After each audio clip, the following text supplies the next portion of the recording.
경제 실패를 인정하며 고개를 숙였던 5년 전과는 좀 확 달라졌다고 합니다. 북한 최대 정치 행사 노동당 대회가 시작이 됐는데 집권 15년 차를 맞은 김정은의 발걸음이 더 대담하고 자신감이 넘쳤다고 합니다. 자, 보면은 전예평론가 거의 개막 직전까지 농장, 공장 싹 돌면서 성과 싹싹 긁어 모으더니 등장부터 남달랐어요. 한번 영상으로 볼게요. 그렇습니다. 자, 볼까요? 박수 그만 치라 하더니 웅장한 음악까지 저렇게 경애하는 김정은 동지께서 조선노동당 제9차 대회 깔리면서 사람들이 일제히 일어나서 거의 무슨 영화 음악 깔아주는 것처럼 등장하네요. 그렇습니다. 김정은 위원장이 등장하면서 음악이 깔리는데요. 이런 것은 아마도 웅장하고 뭔가 자신감 넘치는 분위기를 강조하려는 의도를 명확히 드러낸 것으로 보입니다. 예. 이번 당대회는 사실 열리기 전부터 굉장히 많은 관심을 모았는데 김정은 위원장이 낸 주요 메시지를 분석해 보면 낙관, 자신감, 그리고 뭔가 본인이 경제 건설에 성공하고 있다는 점에 주안점을 둔 것으로 보입니다. 특히 러시아 파병으로 경제를 강화했다. 네. 북한의 지위를 대외 굳건히 다졌다라는 메시지가 강조된 것으로 보이는데요. 언론 보도를 통해서 보내진 내용을 보면 경제 건설, 인민 생활 이런 단어를 유독 강조했다라고 합니다. 자, 김정은 위원장이 집권 15년 차를 맞아서 이렇게 당대회가 열리고 있는데 세 가지 점에서 주목을 모으고 있습니다. 네. 첫 번째로 김정은 위원장의 입지가 선대와 같은 주석으로 올릴 것인가, 이 부분에 어떤 변화가 있을 것인가고요. 네. 두 번째, 이번 당대회가 열리기 전부터 관심사였죠. 4세대 세습기 공식화될지, 즉 김주에게 어떤 직함이 부여될지 어떤 움직임이 있을까 봅니다. 마지막으로 미국과의 관계에도 관심을 모으고 있습니다만 아직까지는 뚜렷한 메시지가 아닌 것으로 보입니다. 어쨌든 김정은 위원장은 이번 당대회를 통해서 본인이 성공한 지도자라는 점을 최대한 강조할 것으로 전망이 됩니다. 다만 보시는 것처럼요. 지금 주석단에 김주애는 보이지는 않습니다. 일단 아직 김주애한테 줄 직함이 없어서 이름조차 보도가 안 되고 있는 상황이라고 하는데, 자, 저 자리에서 직함이 나올지 말지는 더 지켜봐야겠습니다만, 김정은이 아까 이제 음악 깔리면서 등장하는 그 자신감 말고도요, 자신감이 또 포착됐습니다. 영상 하나 볼까요? 자, 이번에는 당 대회 개막 전인데, 자, 김현주 평론가 뭐 하는 겁니까 여기선? 이곳에서 지금 보이시죠? 저 주민들이 열과 성을 다해서 그야말로 네. 응원하는 모습. 마치 그 김정은의 움직임에 따라서 벌떼처럼 모여들어서 정말 하염없는 응원을 보내주는 그런 모습을 보여주고 있습니다. 방사포를 지금 직접 운전하는 김정은의 모습을 보고 계시는 건데요. 예. 그렇습니다. 직접 모는 모습이고요. 이게 지금 개량된 신형 방사포라고 하는데 지금 사거리가 400km에 네. 이르고 있습니다. 그렇다면 휴전선 인근에서 발사를 하게 될 경우 한반도 전역의 타격권에 들어올 수 있기 그래요? 때문에 예. 우리로서는 상당히 신경이 쓰이는 이런 무기 체계가 아닌가 싶습니다. 그리고 이제 단순 산술로 따지자면은 50문을 지금 보고 계시는데요, 사진으로. 동시에 발사를 하게 되면은 250발을 동시에 공격할 수 있는 아주 이런 위험한 무기입니다. 그러니까 정밀성과 어마어마하네요. 네. 그리고 위력, 거기에다가 연속해서 발사할 수 있는 능력이 연발 능력을 높이 치는 것이거든요. 그렇기 때문에 초강력 공격 무기다 이렇게 지금 선전을 하고 있습니다. 기존 600mm 방사포에 비해서 그러니까 4축으로 움직이는 그 차량에 탑재를 해서 기존보다 발사대가 하나 더 추가됐기 때문에 더 위협적이라고 할 수 있습니다. 저렇게 50문 쫙 깔아놓고 과시하는 겁니다. 자, 근데 이게 그런가? 아까 김정은이 운전했다는 거 다시 한번 보면, 자, 방사포 보면은 운전 꽤 잘하네요. 그러니까요. 저게 차량이 사실은 너무 크고 해서 사실 운전하기 쉽지가 않은데 되게 능숙하게 지금 자연스럽게 지금 코너링을 하는 것도 볼 수가 있어요. 드론도 막 따라 붙고요. 예. 그러니까요. 그리고 이제 주민들이 이렇게 또 환호하는 모습도 보니까 이렇게 이제 운전한 게 진짜 한두 번이 아닌 것 같다. 이렇게 이제 보여지는 부분입니다. 그렇군요. 자, 어쨌거나 좀 김정은 입장에서 이제 남북 관계도 좀 고려를 해야 될 텐데, 저렇게 대놓고 남한 전역의 사정권이 신형 방사포를 자랑하는 겁니다. 게다가 이번에 나온 게 한 대략 50문 정도 된다고 하니까 이게 동시에 발사를 하면요, 250발이 무리치고로 향할 수도 있는 겁니다. 경계를 해야겠습니다만, 김정은이 자꾸 이걸 과시하려는 이유는요, 그 속내는 아마 이걸로 보입니다. 김정은 동지께서는 방사포차에 오르시어 몸소 운전을 하시며 영광의 광장에 장엄히 도열한 절대 병기들을 사열하셨습니다. 분명히 이 무기가 사용된다면 교전 상대국의 군사 하부 구조들과 지휘 체계는 삽시에 붕괴될 것입니다.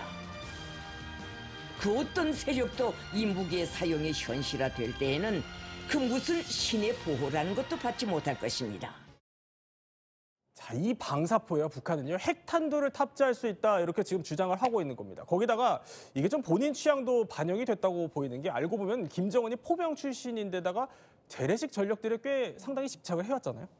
그렇습니다. 그러니까 뭐 취저라고 하죠. 개인 취향이 이제 포사랑이 아주 이 듬뿍 김정은이죠, 있다는 거. 지금? 예, 저 얼굴을 빼꼼히 내고 있는 그런 모습을 지금 보고 계시는데요. 김일성대 포병학과 출신입니다. 그래서 심지어 졸업 논문도 포사격의 정확도를 연구하면서 GPS를 활용해서 어떻게 그 정확도를 높일 수 있는가에 대해서 논문을 썼다고 하고요. 또 포병 출신의 군 작전 총참모장을 임명하는 등 이런 식으로 해서 국방력을 강화하면서 본인이 군사 지도자로서 더 큰 통치자임을 선전선동하는 그런 일종의 우상화 작업에도 활용되고 있는 것이 아닌가라고 생각이 됩니다. 네, 과거에 또 저렇게 탱크를 몰고 이번엔 방사포까지 모는 김정은의 행보 한번 짚어봤습니다.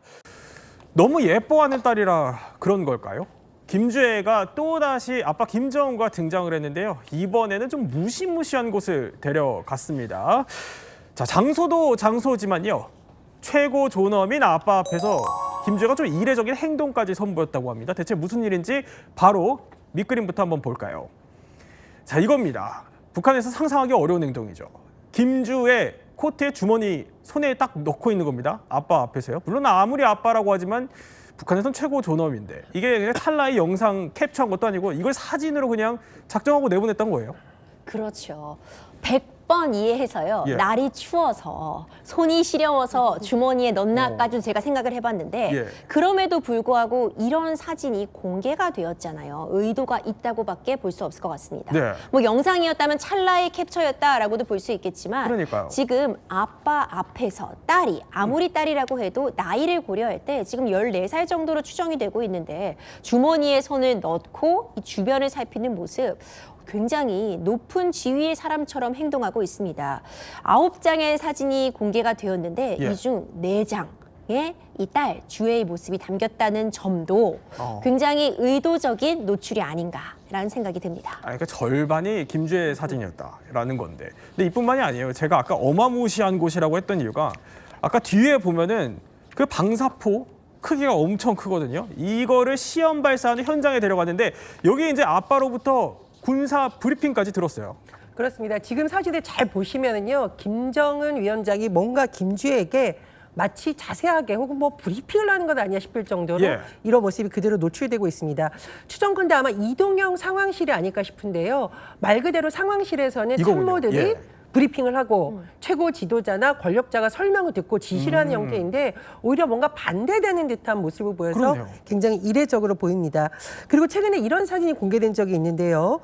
김지혜는 앉아있고 김정은은 옆에 서서 함께 시험 사격을 지켜보는 상황도 공개됐다라고 하는데 사실 김정은 위원장이 현장을 다니다가 예. 좀 건강상의 문제 때문인지 의자에 앉거나 이런 모습이 노출된 적이 있거든요.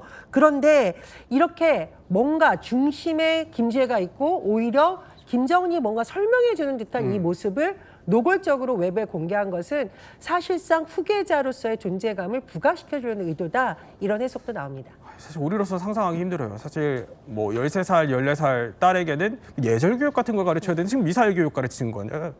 뭐 굉장히 좀 이례적인 장면 같아 보이는데 좀 더 자세히 한번 볼게요. 보면은 자, 이 장면인데요. 제일 밑에 보이는 게 저게 잿더리입니다. 근데 잿더리가 있는 걸로 봐서는 원래 이제 아빠 김정은이 앉아 있어야 하는 자리인데 거기에 지금 딸이 앉아 있는 거고요. 저걸 김주애가 직접 보게 한 건데 저게 언제냐면요. 저 뒤에 보면은 방사포가 날아가는 바로 그 순간을 지켜보게 한 거예요. 그렇습니다. 방사포가 날아가는 모습, 이것은 북한으로서의 여러 가지 안보, 군사 관련한 중요한 현장이라는 의미가 있고 예. 대내적으로 북한의 군사력을 과시하는 또는 지도력을 과시하려는 공개적인 행보로 볼 수 있습니다. 그런 자리에서 어떻게 보면 우리가 왜 센터라고 하잖아요. 중앙의 가장 중요한 자리에 김주애가 앉아 있고 김정은 그리고 아주 소수의 인물만 있는 모습을 부각한다는 것은 그만큼 김주애의 정치적 위상이 높다라는 것을 보여주는 의도로 해석합니다. 시점도 중요한데요. 노동당 9차 대회 곧 열릴 것으로 예정이 되어 있는데 이 시점을 앞두고 이런 모습을 공개했다라는 것, 그리고 김정은이 현장을 참관하면서 핵 타격 능력 강화를 언급했다라는 것, 이런 두 가지 점이 맞물려서 더 관심을 끌고 있습니다. 자, 심지어 오늘 조선중앙TV에 이제 공개된 사진들 중에는요. 아까 이제 내장의 김주애 사진이라고 했는데 김정은이 혼자 찍힌 사진은 한 장도 없었습니다. 어쨌든 김정은이 지금 북한에선 최고 지도자인데 도대체 북한은 왜 이렇게까지 하는 걸까요? 전문가는 이렇게 봅니다. 최근 김정은보다 김주애를 더 앞세우는 경향이 있죠. 단독으로 행사 의전을 받는다든지 또 정중앙에 위치한다든지 아니면 직접 현지 지도 모습을 보인다든지 김정일 같은 경우에도 말기 후계자가 안착이 된 상태에서 보여줬던 행동들을 초기에 보여주고 있고요. 이례적으로 빠른 편이다 이렇게 볼 수 있죠. 그런 기본적인 매뉴얼들이 김주애에서는 깨지고 있어요. 상당히 파격적인 후계자 홍보를 보이고 있다 이렇게. 자, 그러니까 뭐 선대 때 매뉴얼 이런 거 필요 없고 그냥 김정은이 김정은 방식으로 밀어주기 하고 있다 이런 얘기입니다. 이제 이걸 뒷배로 둔 김주애 입장에서는 본인도 자신감이 굉장한 것 같습니다. 행동 변화를 한번 저희가 살펴봤는데요. 자, 지난해 연말에 이렇게 단독 사열을 받기 시작하더니 중간에 보면은 새해 첫 일정에선 당당하게 이제 센터까지 차지하고 여기에 오늘 주머니에 손 넣은 것까지 김주애의 행동 보면은 본인도 그냥 거리낌이 없어요. 네, 그렇습니다. 근데 각각의 굉장히 큰 의미가 있어요. 단독 사열은 군 통수권자로서 군의 어떤 충성심을 예. 받는 자리예요. 근데 그것을 지금 승계, 그러니까 김주애가 직접 군인들의 지금 사열을 받잖아요. 이거 굉장히 의미가 크고, 두 번째 1월 1일 일정 역시 북한에서는 어마어마한 장면입니다. 이게 어딜 간 거냐면 금수산 태양궁전이에요. 금수산 태양궁전은 어떤 곳이냐면 김일성과 그다음에 김정일이 안치된 곳이거든요. 우리 1월 1일엔 현충원에 참배하러 가잖아요. 근데 여기는 금수산 태양궁전에 갑니다. 근데 충격적인 건 정중앙이에요. 아니, 그러니까, 예. 최고 전엄이 당연히 정중앙이어야 되는데 김주애가 정중앙이라는 건 이날의 가장 핵심적인 하이라이트, 그러니까 조명을 받는 사람이다라는 걸 보여준 거라는 거죠. 그래서 지금 이런 세 가지의 어떤 장면을 봤을 때 이제 9차 전당대회가 곧 열리는데 거기서 아예 후계자로서 예. 완전히 공고히 하려는 게 아니냐라는 전망도 있습니다. 그러니까 주머니에 손 넣는 장면까지 나왔으니까 이제 또 어떤 장면을 또 내보낼지 가늠이 안 될 정도인데, 자, 이런 김주애도 김주애지만요, 이 오늘 공개된 장면들을 그냥 가볍게 볼 수만 없는 이유는요, 바로 북한이 발사했다 이렇게 공개한 이 초대형 무기라는 게요, 사실 사정거리로 따지면 우리를 겨냥한 것이기 때문입니다. 우리와 군사적 대결을 기도하는 세력에게는 이 시험이 가지는 의의와 결과가 착잡한 고민거리로 엄중한 위협으로 다가갈 것이다. 조선노동당 제9차 대회는 나라의 핵전쟁 억제력을 가일층 강화하기 위한 다음 단계의 구상들을 천명하게 될 것이라고 말씀하셨습니다. 이종훈 평론가, 이거 방사포라는 게 여러 대 배치하면 수백 발 또 쏠 수 있고 이걸 지금 초대형으로 개량했다 이렇게 주장하는 거거든요. 근데 문제는 여기 이거 핵탄두도 탑재 가능하다 이렇게 주장한다면서요? 네, 그렇습니다. 김정은이 지금 이번에 이걸 발사하면서 뭐라고 그랬냐면 네. 핵전쟁 억제력이다 이렇게 표현했어요. 핵전쟁 억제력이라는 건 뭐냐면 핵 무기라는 뜻이거든요. 네. 이 방사포가 핵 무기라는 뜻은 핵을 탑재할 수 있다는 거예요. 탄두에 핵을 탑재하면 거의 방사포가 아니라 단거리 미사일 수준. 그런 위력을 보인다는 거예요. 그래서 세 가지를 표현했어요. 이동성, 지능성, 명중성에서 한 단계 업그레이드 됐다라고 이야기하거든요. 그렇기 때문에 지금 10년 전에 2015년에 300mm급 방사포였는데 10년 만에 600mm로 예. 완전히 상향됐다라고 할 수가 있습니다. 그러니까 전술핵 탄두를 탑재할 수 있을 수 있으니까 이거 정말 예의주시해야겠다 이런 생각이 들긴 하지만 문제는요. 이게 한번 저희가 재봤어요. 그러니까 이번에 평양 북방 일대에서 이걸 쐈고 한 350km로 날아갔다라고 하는데 그래픽 한번 보면은요. 자, 비슷한 거리입니다. 이걸 평양에서 직선 거리로 제가 재보니까 이게 350km 딱 어디냐면 대전이더라고요. 그리고 개성에서 만약 이걸 가져가서 쐈다라고 하면은 부산까지도 사정거리예요. 그렇죠. 그러니까 육해공군 본부가 모여 있는 충남 계룡대까지도 사정거리 안에 들어온다는 겁니다. 그러니까 결국 350km 정도 날아간다는 건 네. 북한 입장에서 보자면 충분히 남한까지 가게 할 수 있다. 언제든 쏠 수 있다. 어떤 본인들의 힘을 과시하기 위한 의도가 있었던 것은 분명해 보이고요. 예. 실제로 이 사정거리 안에 들어오고 있기 때문에 이에 대해서 우리도 대비책 마련이 좀 시급해 보입니다. 또 대전하면은 계룡대가 있잖아요. 그렇죠. 육해공 본부가 있는 만큼 또 예의주시해야겠다 이런 생각이 듭니다.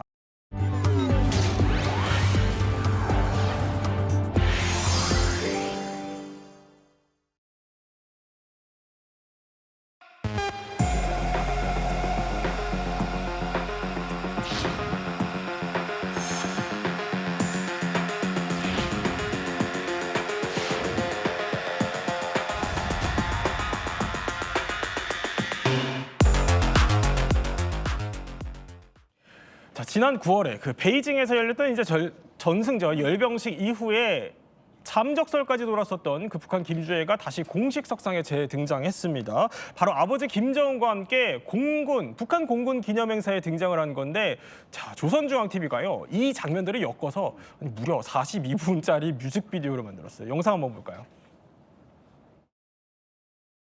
김정은 동지께서 기념 행사에 참석하시어 영쪽 인민공군의 전체 장병들을 축하 격려하셨습니다. 존경하는 자제분께서 동행하셨습니다. 자, 이게 바로 조선중앙TV가 제작한 뮤직비디오입니다. 이렇게 검은색 차량 행렬이 들어서고요. 차량 행렬이 들어서면서 가죽 코트 입은 김정은, 딸 김주애 둘이 옷이 비슷합니다. 이제 나란히 내리고요. 보면은 이제 3개월 전보다는 김주애의 모습이 많이 달라져 있다라는 분석들이 나옵니다. 키도 좀 엇비슷해 보이고요. 자, 저렇게 혼자 선글라스를 끼고 시종일관 무표정을 짓고요. 게다가 장교들 경례까지 혼자서 받는 장면이 포착돼서 눈길을 끌었습니다. 이영수 선생님, 과거에는 이제 아버지 뒤에 그냥 종종 따라다니는 모습이었는데 이번에 아버지보다 앞에서 단독으로 사열까지 받아요. 그렇죠. 3개월 만에 나타났는데 뭔가 또 달라진 모습을 이제 보이는 겁니다. 북한의 카메라가 주애를 이제 중심에 놓고 찍기 시작했고요. 오히려 김정은 위원장이 옆으로 좀 비껴난 모습을 보이고 있습니다. 거기다가 공군 사열을 하는 이런 자리에서 아버지보다 먼저 나가서 한다? 이거는 과거 같으면 좀 상상하기 힘든 거죠. 마치 김정은 위원장이 과거의 아버지인 김정일 국방위원장을 수행하면서 후계 수업을 받을 때 네. 처음엔 뒤에서 지켜보다가 나란히 섰다가 나중엔 본인이 가서 뭔가를 직접 하는 모습을 보였거든요. 그런 패턴을 지금 따라하는 게 아닌가 하는 모습이 들고, 특히 이제 상징적인 거는 김정은이 현장에서 뭐 음료를 마시거나 이러면 컵에까지 다 예. 국무위원장을 상징하는 황금색 엠블럼이 붙어 있어요. 근데 그거를 그동안에는 김정은만이 마시거나 했는데 이번에는 김주애도 예. 국무위원장 엠블럼이 있는 컵을 앞에 놓고 있었다. 이거는 이제 아버지의 후계자로서의 자리를 굳혀가는 것 아니냐, 네. 이렇게 좀 볼 수가 있겠습니다. 그러니까 옷만 가지고 수로 세트로 입은 게 아니라 이제 컵까지 세트로 쓴다. 그렇죠. 그리고 저 아버지 앞에서 선글라스를 저렇게 끼고 딱 폼을 잡는 거는 아버지가 뭔 인정하지 않으면 쉽지가 않죠. 자, 그런데 이 자리가 공군 창설 80주년이에요. 이것도 의미심장하잖아요. 그렇죠. 김정은이 이제 딸 주애를 공개 석상에 이렇게 좀 내보내고 싶을 때 뭔가 좀 주목받는 포인트를 노리는 것 같은데, 주로 북한군에서 어떤 첨단 전력 이런 것들이 등장할 때입니다. 3년 전에 아버지 손을 잡고 처음 등장할 때도 대륙간 탄도미사일 ICBM 시험 발사장이었고요. 과거에도 공군 부대를 방문해가지고 저런 비슷한 모습으로 선글라스로 시범 비행을 봤는데, 이번에는 공군 창설 80주년을 맞아가지고 행사를 하는데 여러 가지 무기들하고 같이 네. 이렇게 등장을 했거든요. 아마 이게 후계자로서의 어떤 지위를 보여주는 이런 모습들이고, 과거에도 사실은 김일성이 아들 김정일 위원장한테 뭔가를 이렇게 후계 교육을 시킬 때 이게 이제 김주애가 처음 등장했을 때 북한 매체가 보도한 건데요. 예. 1952년 6월에 6.25 전쟁 때죠. 러시아, 소련이 북한에 저 미그 15기 최신 전투기를 당시로서는 네.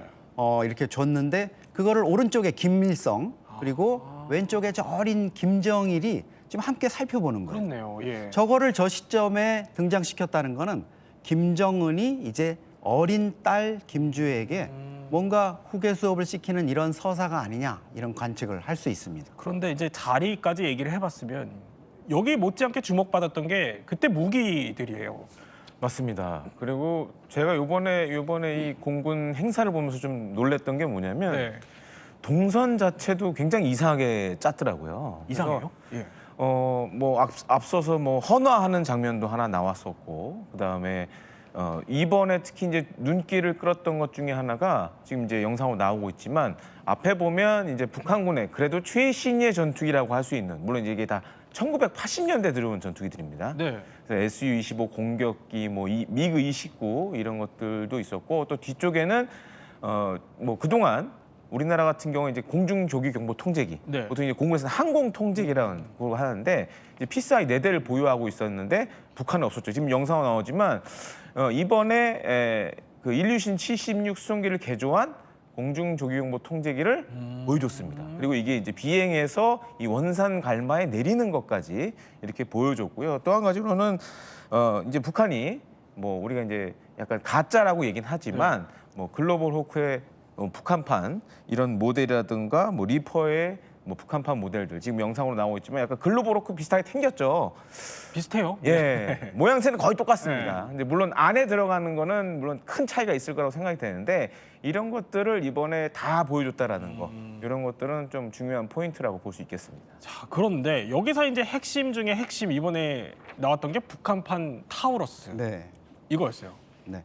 독일하고 스웨덴이 합작으로 생산한 장거리 공대지 미사일인데요. 이거죠. 예. 저기 지금 달려 있는 모습이 보이죠. 사거리가 500km니까 한반도 남측, 휴전선 남측에서 쏘면 북한 지역 전 지역이 이제 관할에 들어올 수 있고요. 그다음에 오차 범위가 몇 미터밖에 안 됩니다. 그러니까 북한의 적 수뇌부를 정밀 타격할 수 있는 이런 능력, 또 철근 콘크리트도 관통할 수 있는 부분, 그리고 특히나 스텔스 기능이 뛰어나서 초저고도로 날아가 가지고 네. 은밀하게 뭐 기어가듯이 가서 타격한다 이런 표현을 쓸 정도로 북한에게는 상당히 좀 위협적인 거였는데 저 타우러스를 이제 북한이 갖게 된다? 예, 자체적으로 저렇게 자기네식의 어떤 타우러스 미사일을 보유했다. 이게 좀 눈길을 끕니다.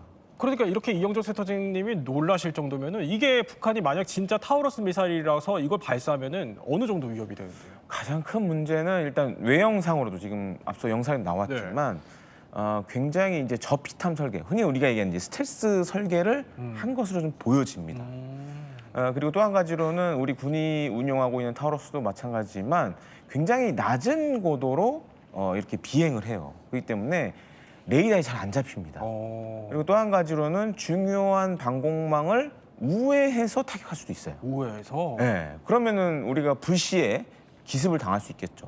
예를 들어서 그리고 또 한 가지로는 보통 저 앞에 잘 보시면 뭐 동그랗게 카메라 같은 게 좀 달려 있어요. 네. 그래서 보통 이제 타우러스도 마찬가지지만 사용하기 전에 중요한 뭐 표적에 그런 이미지를 넣어줍니다. 그러면 최종 단계에서 이미지랑 카메라가 본 거를 합치해서 그걸 이제 때리게 하는 이런 기술들이 들어가는데 만약 진짜로 그런 기술들까지 들어가 있다 그러면 그야말로 오차가 예를 들어 이런 겁니다. 뭐 10층 건물에 몇 층에 지금 이게 나오고 있는데 예를 들어서 어떤 건물에 몇 층에 몇 번째 유리를 때려라 그런 것까지도 사실 가능하지게 되는 거죠. 아, 그렇게 정밀 타격이 되는군요. 예, 그래서 예를 들어서 우리 군의 주요 시설, 뭐 그다음에 미군의 평택이라든지 오산 미군기지도 그야말로 쪽집게식으로 타격이 가능할 수도 있다라고 생각되는 상황입니다. 그런데 이렇게 위협적인 무기인 이제 타우러스를 사실 우리도 이미 보유를 하고 있어요. 이 실사격 훈련도 거쳤는데 영상 하나 볼까요? 그 위력을 가늠해 볼게요. 자, 저렇게 이제 전투기가 날아오르죠. 이제 저기에 타우러스 미사일이 장착이 되어 있다는 겁니다. 이제 이 전투기가 타우러스 미사일을 저렇게 떨구면은요. 저거에 이제 파괴력을 보여줄 수 있는 관역으로 아까 말씀하셨던 것처럼 정밀 타격이 가능하다는 거죠. 어느 정도냐면 저렇게 별 표시가 되어 있는 조준점을 타격할 수 있다는 겁니다. 파괴력만 봐도 굉장한데 우리도 일단 이거 갖고 있다는 거예요. 그렇죠? 네, 그렇습니다. 타우러스를 보유하고 있고 정밀하게 저렇게 운용할 수 있는 능력. 물론 저 시험 발사를 여러 번 하지는 못합니다. 네. 워낙 비싸기 때문에. 그래서 우리가 이제 한국형 타우러스인 천룡도 지금 개발을 하고 있고요. 2031년까지 우리가 모두 한 200발을 갖게 됩니다. 타우러스하고 비슷하게 사거리가 한 500km 정도 되고요. 최대 또 출력을 담게 되면 한 800km까지 그렇군요. 사거리를 이제 갖추게 되는데 이게 공군의 2029년쯤에 이제 실전 배치가 되면 네. 우리가 대북 정밀 타격 능력 이런 부분을 이제 확고하게 가질 수 있을 겁니다. 자, 그런데 이제 우리나라도 갖고 있는 이 타우러스 얘기까지 해봤는데 다시 북한판 타우러스 얘기 잠깐 해보면은요. 그런데 우리가 물론 당연히 경계를 해야겠지만 그래도 너무 지나친 우려를 할 필요가 없는 게 김대영 위원님 우리 전문가시니까 보시기에 이거 좀 가짜일 가능성이 있다면서요?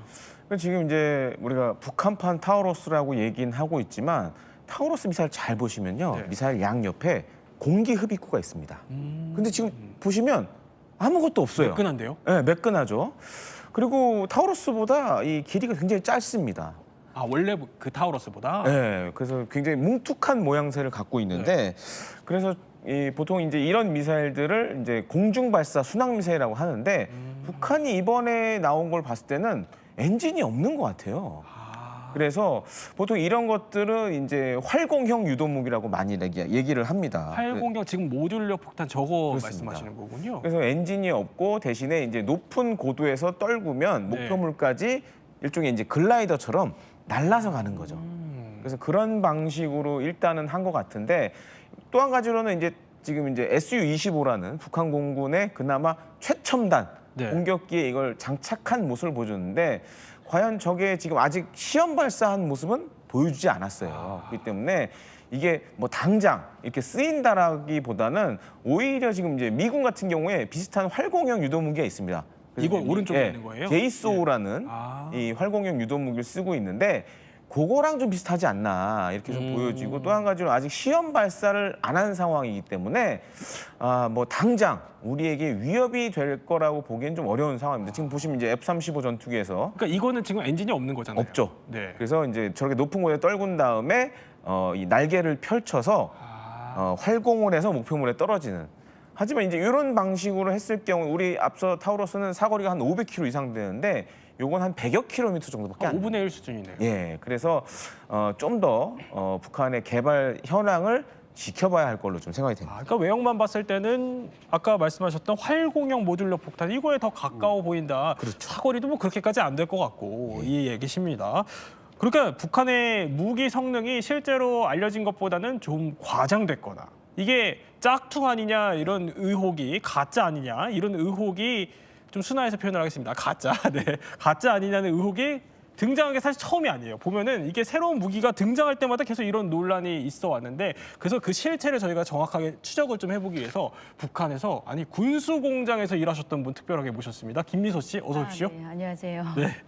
군수 공장에서 이제 무기 만드는 일을 하셨던 거예요. 정확히 무슨 일 하신 겁니까? 저는 방사포 만드는 곳에서 그 기본 부품들을 검수하는 검수부에서 근무를 했었습니다. 방사포라고 하면 조금 어렵거든요. 어떤 네, 걸까요? 240mm 그 북한에는 군수공장이 여러 곳이 있는데 청진에 네. 자리 잡고 있는 그 군수공장이 있습니다. 거기에서 제가 거의 근 10년간. 이런 건가요? 아, 네, 맞습니다. 그러면 이것도 궁금해요. 이제 어떤 계기로 취직하셔가지고 언제 얼마나 일하셨는지. 저희 같은 경우는 부모님 대대로 다 군수공장 체질이어가지고 저희 가족 모두가 군수공장에서 예. 근무를 했었고 아버님 같은 경우는 기본 미사일의 그 포탄 안에 들어가는 그거를 제조하시고 하시는 공정에서 근무를 하셨습니다. 그런데 우리가 이제 하는 얘기가 북한의 지금 신무기들이 대부분 네네. 뭐 이제 가짜이거나 무기 성능이 좀 떨어진다 검증을 해보면 이런 얘기거든요. 네네. 근데 북한은 매번 그러잖아요. 이제 우리의 기술로 독자적으로 만들었다, 우리 손으로 만들었다 이렇게 자랑하는데 네. 현장에서 본 실상은 어떻습니까?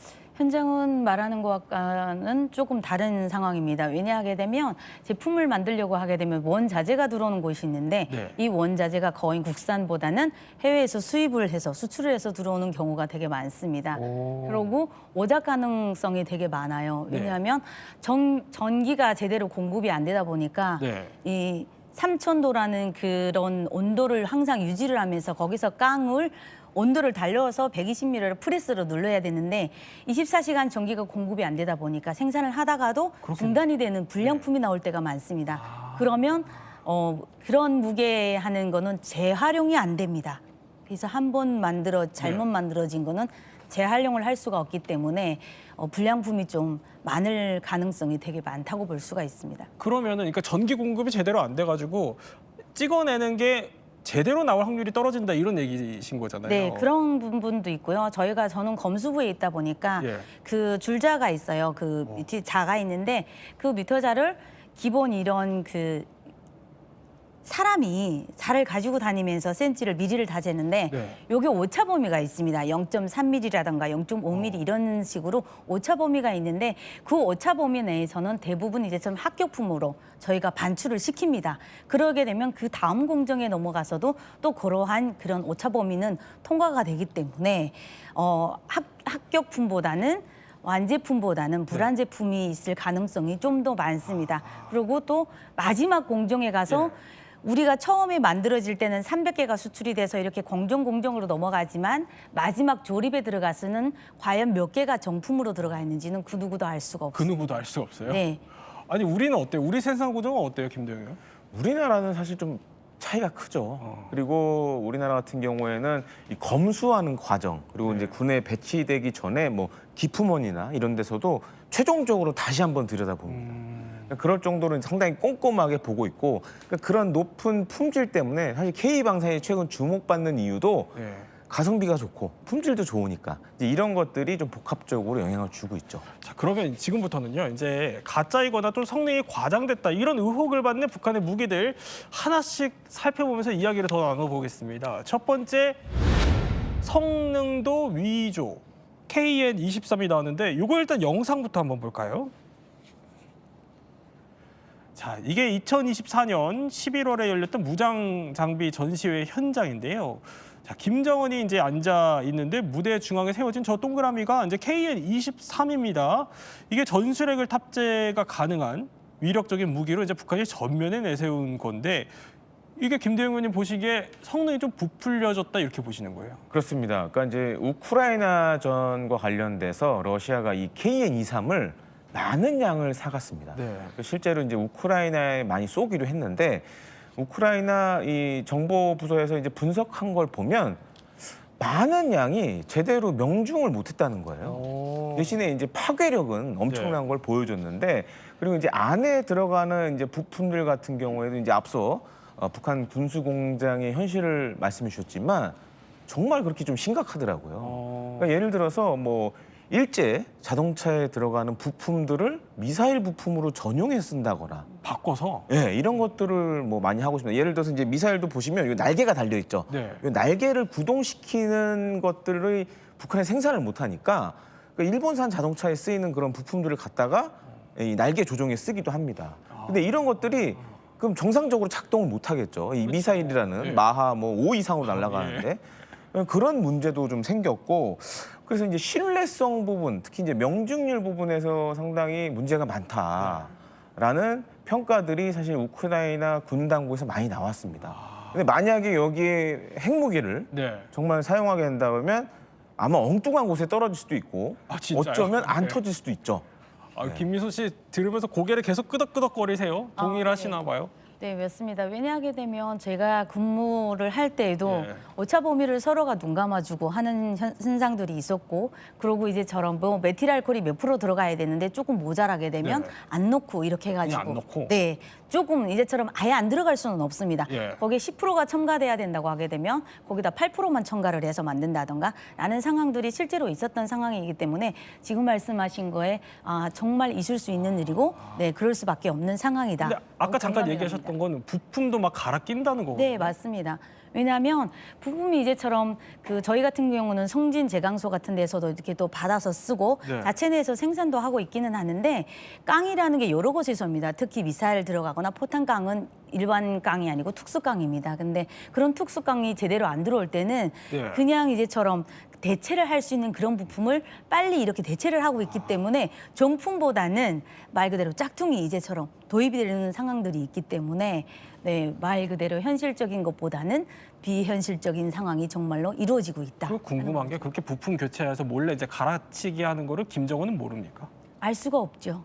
왜냐하면 저희가 예전에도 김일성과 김정일 등 3부자들이 다 공장을 현지할 때가 있었습니다. 근데 네. 김정일이 왔을 당시에도 앞에서 현 실물로 보여주는 거는 제 정품으로 이제처럼 오차 범위 내에 딱딱 들어가는 정품을 이제처럼 보여주고 제일 잘 된 거. 네, 그렇습니다. 그리고 여기에 이만큼 저희가 생산을 했습니다라고 생산량을 보여줄 때는 이제처럼 잘못된 부품도 쌓아놓고 눈으로 그냥 볼 수만 있게끔 해놨던 그런 상황들이 실제로 있었기 때문에 지금 말씀한 부분들은 북한에서 현실판에서 정확하게 있는 일들이다.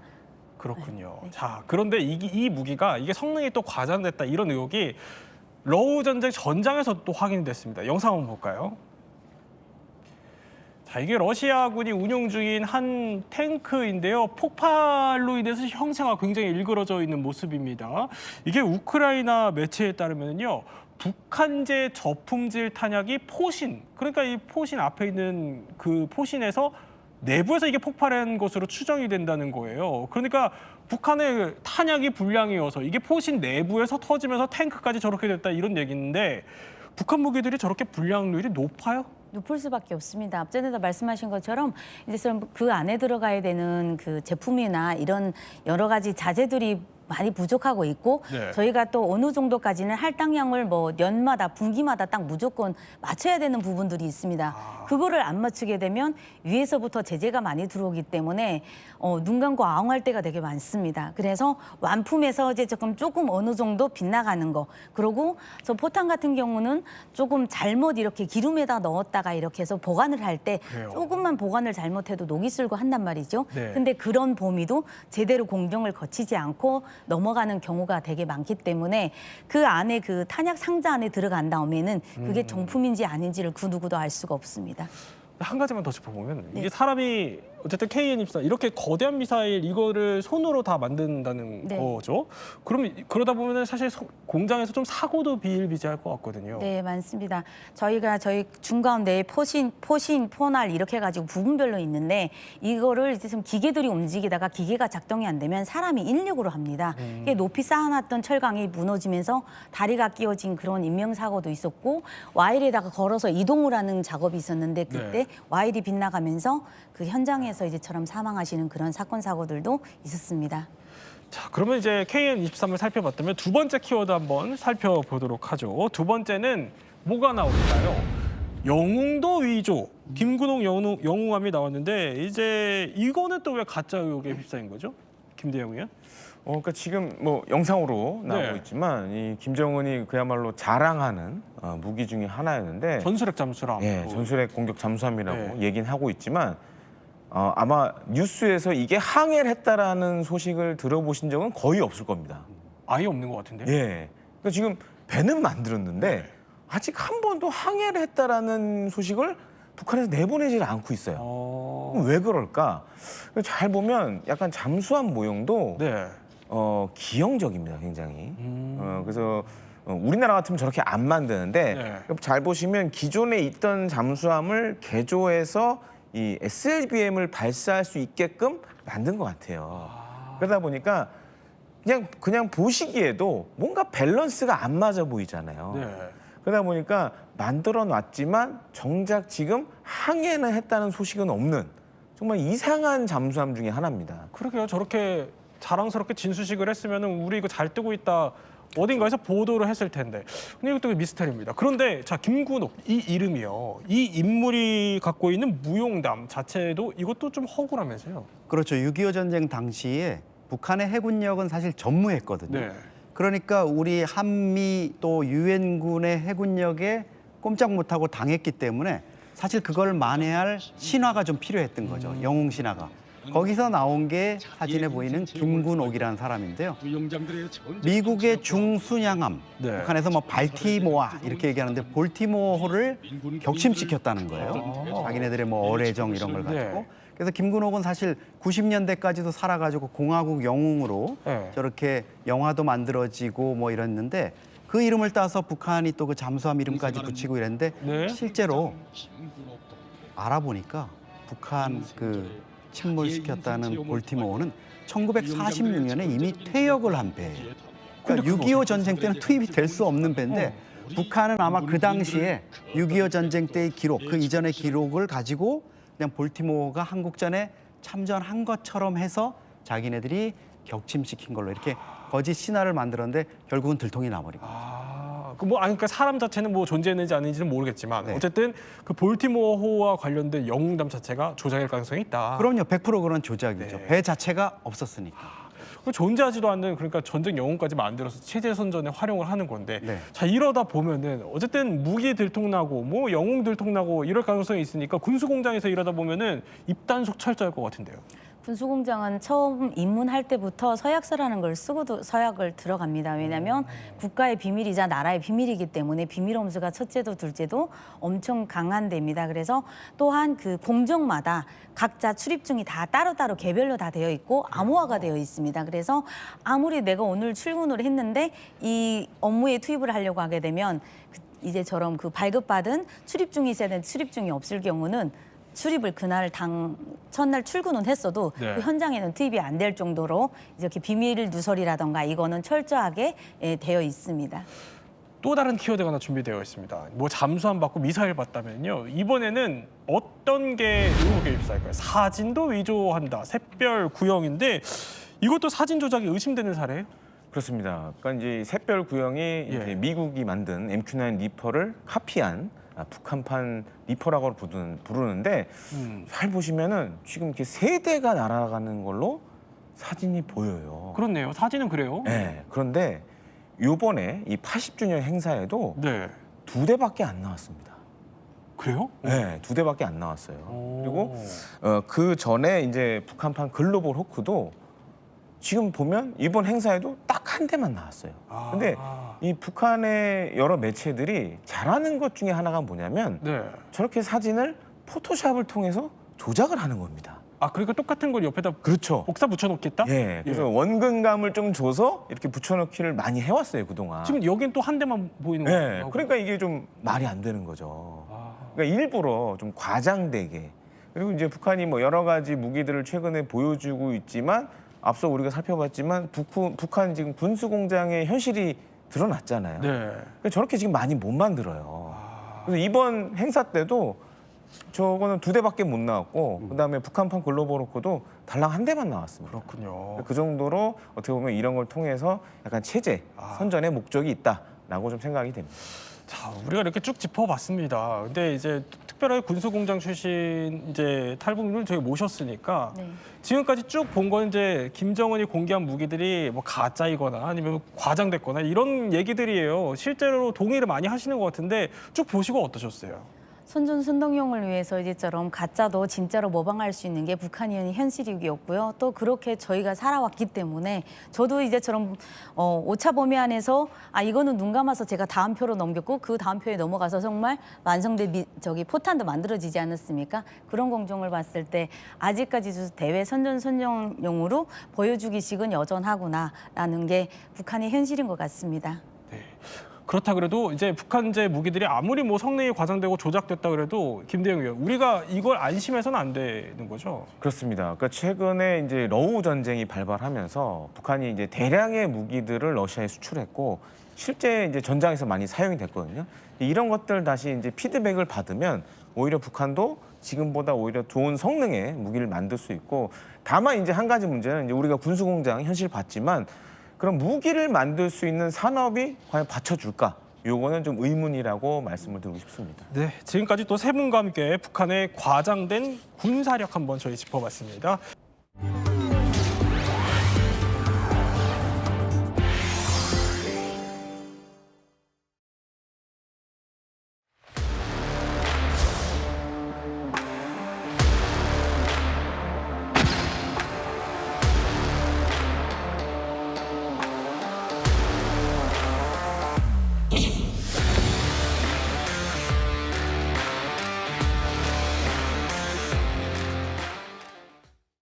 자, 한 해를 마무리하는 연말에 북한 김정은은 뭐 하고 있을까요? 자, 상당히 바쁩니다. 무기 자랑하고 여기저기 돌아다니느라요. 이게 그런데 이 김정은이 자랑하고 있는 무기들이 좀 심상치가 않습니다. 한번 볼까요? 자, 이 빨간색으로 칠해진 거대한 저 잠수함. 이 이동식 운반대 위에 지금 올라서 있는데 김정은이 여기저기 지금 손짓을 하고 있고요. 굉장히 좀 흡족한 듯 바라보고 있죠. 자, 이게 김주의 딸을 데리고 가서 보여준 8,700톤급 북한이 자랑하는 핵추진 잠수함 건조 사진입니다. 자, 다음 한번 보도록 하죠. 자, 이번에는요, 또 다른 장면인데 화염을 뿜으면서 발사대에서 솟아오르는 이 미사일 보면은 무슨 목표를 정확하게 타깃하고 있고 이거를 폭파시키는 저런 장면까지 나오는데 이거는요, 장거리 전략 순항 미사일을 시험 발사했다라고 하면서 북한이 공개한 사진입니다. 자, 김대호 평론가. 예. 군사 전문가시니까 이거 어마어마한 무기들 맞아요? 맞습니다. 사실 이제 지금은 한 해를 마무리하는 시기죠. 네. 근데 의외로 북한은 좀 요란하게 마무리를 하는 것 같아요. 그러니까 이제 북한이 이 연말 연시에 자기들이 그동안 개발했던 무기들을 연쇄다발적으로 지금 보여줬습니다. 그래서 앞서 설명해 주신 대로 장거리 전략 순항 미사일을 최근에 이제 공개를 했고 네. 구체적인 사거리는 얘기를 안 했습니다. 하지만 이제 비행 시간으로 우리가 좀 유추해 보자면 한 사거리가 이제 1,000km 이상 되는 걸로 보여지고 그렇게 따지면 우리 대한민국과 일본까지도 다 사거리에 들어간다라고 예상해 볼 수 있고요. 또 한 가지로는 이제 장거리 전략 순항 미사일이라는 명칭을 썼습니다. 네. 그러니까 이게 장거리 전략이라는 건 핵탄두를 장착하겠다라는 의미를 내포하고 있죠. 핵탄두. 예. 예. 그리고 이제 두 번째로는 이 8,700톤급 네. 이 핵잠을 또 공개를 했습니다.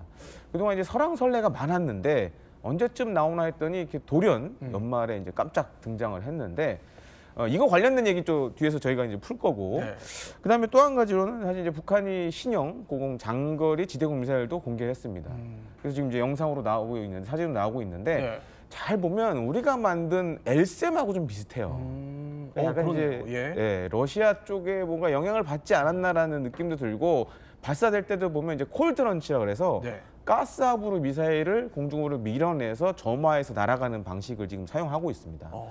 이것도 사실 구체적으로 어느 정도 성능을 갖고 있다는 얘기는 안 했는데 나온 걸 보면 한 200km 정도의 사거리를 갖고 있는 거 아니냐 이렇게 좀 보여지고 있습니다. 뭐 육지 바다 가리지 않고 작심하고 어떻게 보면 최종 비밀 병기를 꺼내든 것 마냥 이렇게 작심하고 내년에 이제 우리 가만히 있지 않겠다라고 어찌 보면 엄포를 놓는 것 같습니다. 그런데요, 문제는요, 북한이 이 핵 추진 잠수함을 공개하면서 또 이렇게 우리를 겨냥했습니다. 한번 들어볼까요?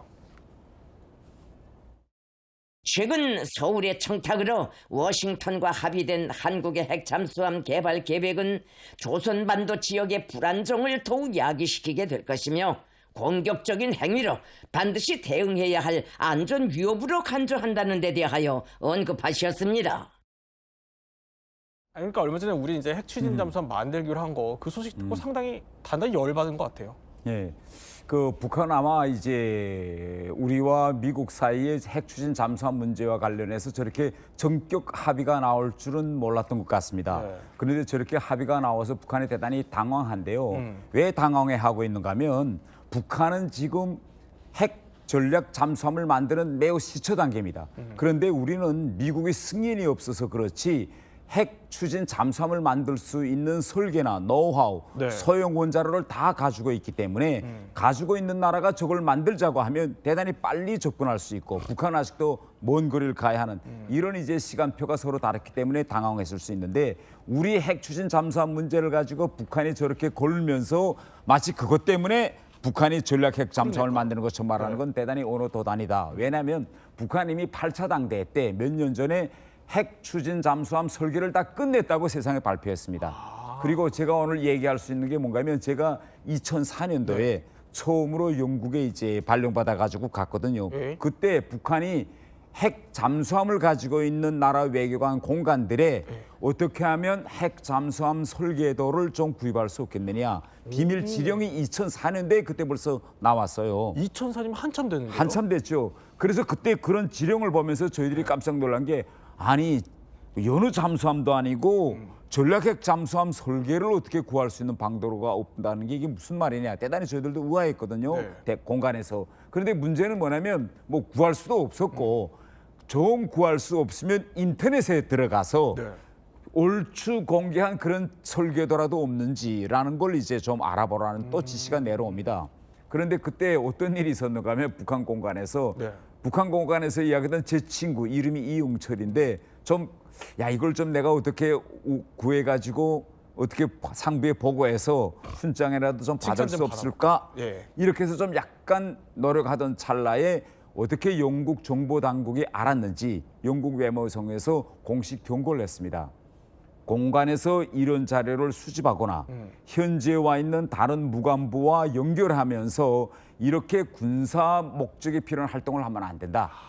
1차 경고다. 이런 활동이 지속되면 추방한다라고 영국 외무성에서 공식 현재 있는 북한 공간에 경고장이 날아왔기 때문에 그때부터 모든 활동이 중단됐습니다. 그러니까 2004년도부터 북한은 설계도를 그리기 위한 데 착수했죠. 2004년도입니다. 아니 근데 그럼 태공사님 당시 이제 영국에 계셨을 때 그 지령을 받았을 거 아니에요. 뭐 좀 하셨어요?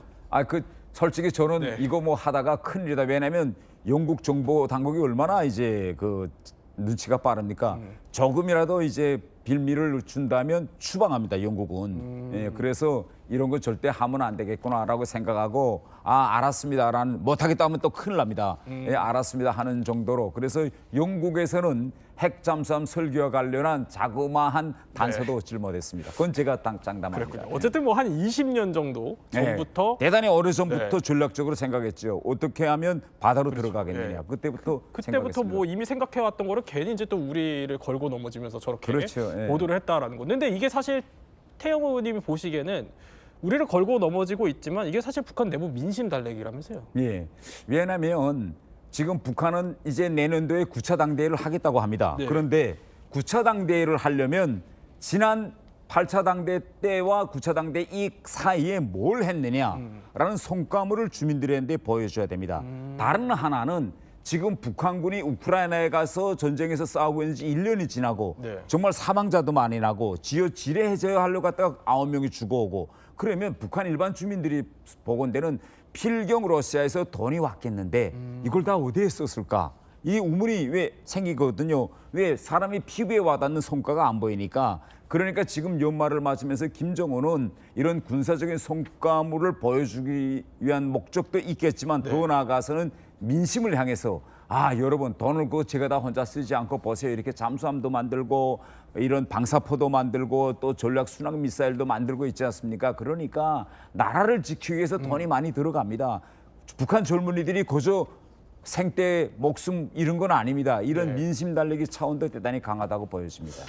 자, 그런데 한 가지만 계속 이제 말씀하셔서 추가적으로 궁금한 거는 어쨌든 그 지령 받으셨을 때 핵잠 좀 설계도를 갖고 와라라고 했을 때 이게 사실 외교관 입장에서 굉장히 황당한 지령이잖아요. 그런데 이건 뭐 핵 잠수함뿐만 아니라 북한은 모든 이제 국가들의 그 나라에 해당한 이제 그 지령들을 계속 이제 내보내고 있죠. 그래서 또 그걸 통해서도 또 많은 정보들을 수집해 오고 있는 것도 사실입니다. 자, 어쨌든 한번 그러면은 비교부터 해볼게요. 이렇게 남북한이 서로 이제 핵잠수함을 갖게 되는 초기 단계로 들어갔으니까 자 일단 김대호 평론가 일단 비교부터 해볼게요. 우리 거가 김정은이 지금 이렇게 난리칠 정도로 위협적입니까? 북한은 알고 있죠. 그러니까 방금 이제 태영호 의원님도 얘기를 해주셨지만 기술적인 격차가 크거든요. 그러니까 우리는 사실 이제 모든 준비가 다 돼 있었고 이 원자로에 들어가는 해결료만 미국이 오케이를 해주면 만들 수 있는 지금 조건은 다 가지고 있습니다. 반면에 이제 북한은 사실 이번에 보여준 이 SSBN 이 전략 원잠 같은 경우에는 뭐 뒤에도 제가 설명을 드리겠지만 사실 좀 의문스러운 부분이 너무 많아요.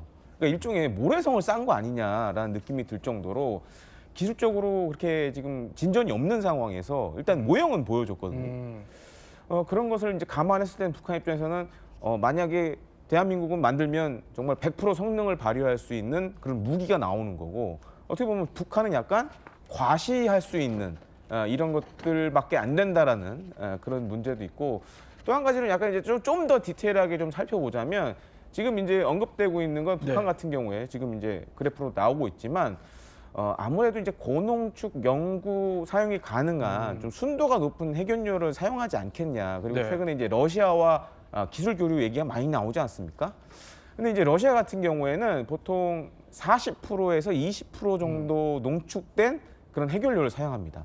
반면에 우리 같은 경우는 지금 추정키로는 한 20% 미만을 사용하지 않겠냐. 그러면 10년에 한 번 정도 우리가 만든 이제 원장 같은 경우 핵연료 교체를 해야 되는 거 아니냐 이런 얘기가 나오고 있고요. 근데 지금 잘 보시면 외형상으로 우리 장보고 3하고 지금 북한이 만든 전략 원잠하고 너무 비슷하지 않으세요? 그렇네요. 네. 똑같죠 거의. 그렇네요. 뒷부분만 좀 길게 뭐가 이제 미사일이 들어가는 부분만 있는데 저희 걸 좀 뺏긴 것 같아요. 왜요? 해킹했는 거예요. 그런 가능성도 지금 언급이 되고 또 한 가지로는 보통 이 원자력 추진 잠수함들은 고속 선형을 가져야 됩니다. 그래서 이제 물방울형으로 많이 만드는데 이번이 북한이 공개한 걸 보면 물방울형이 아니라 저속 선형이에요. 그래서 우리 디자인을 좀 많이 참고한 거 아니냐. 좀 이런 분석들도 나오고 있는 상황입니다. 이제 남북한의 핵잠수함을 저희가 본격적으로 비교해 볼 텐데, 자, 그 전에 김정은의 어떻게 보면 의지 뭐 이런 걸 하나 엿볼 수 있는 사진을 하나 저희가 포착을 했는데, 자, 김정은이 무언가를 둘러보는데 거기에 뭐가 포착됐다면서요? 네, 맞습니다. 지금 사진 보시면은 김정은이 무기 공장으로 보이는 데에서 지금 뭐 간부들하고 뭐 이야기를 나누고 있습니다. 근데 뭐예요? 김정은 얼굴 약간 살 빠진 것 같기도 보이는데 포토샵 한 걸까요? 저 뒤에 보시면요. 뭐라고 쓰였냐면 대한민국 것들을 네, 대한민국 것들을 쓸어버릴 무기 생산에 총력을 다하자 이렇게 써 있습니다. 근데 여기서 우리가 주목해야 될 것은 이제 대한민국 것들을이라고 썼잖아요.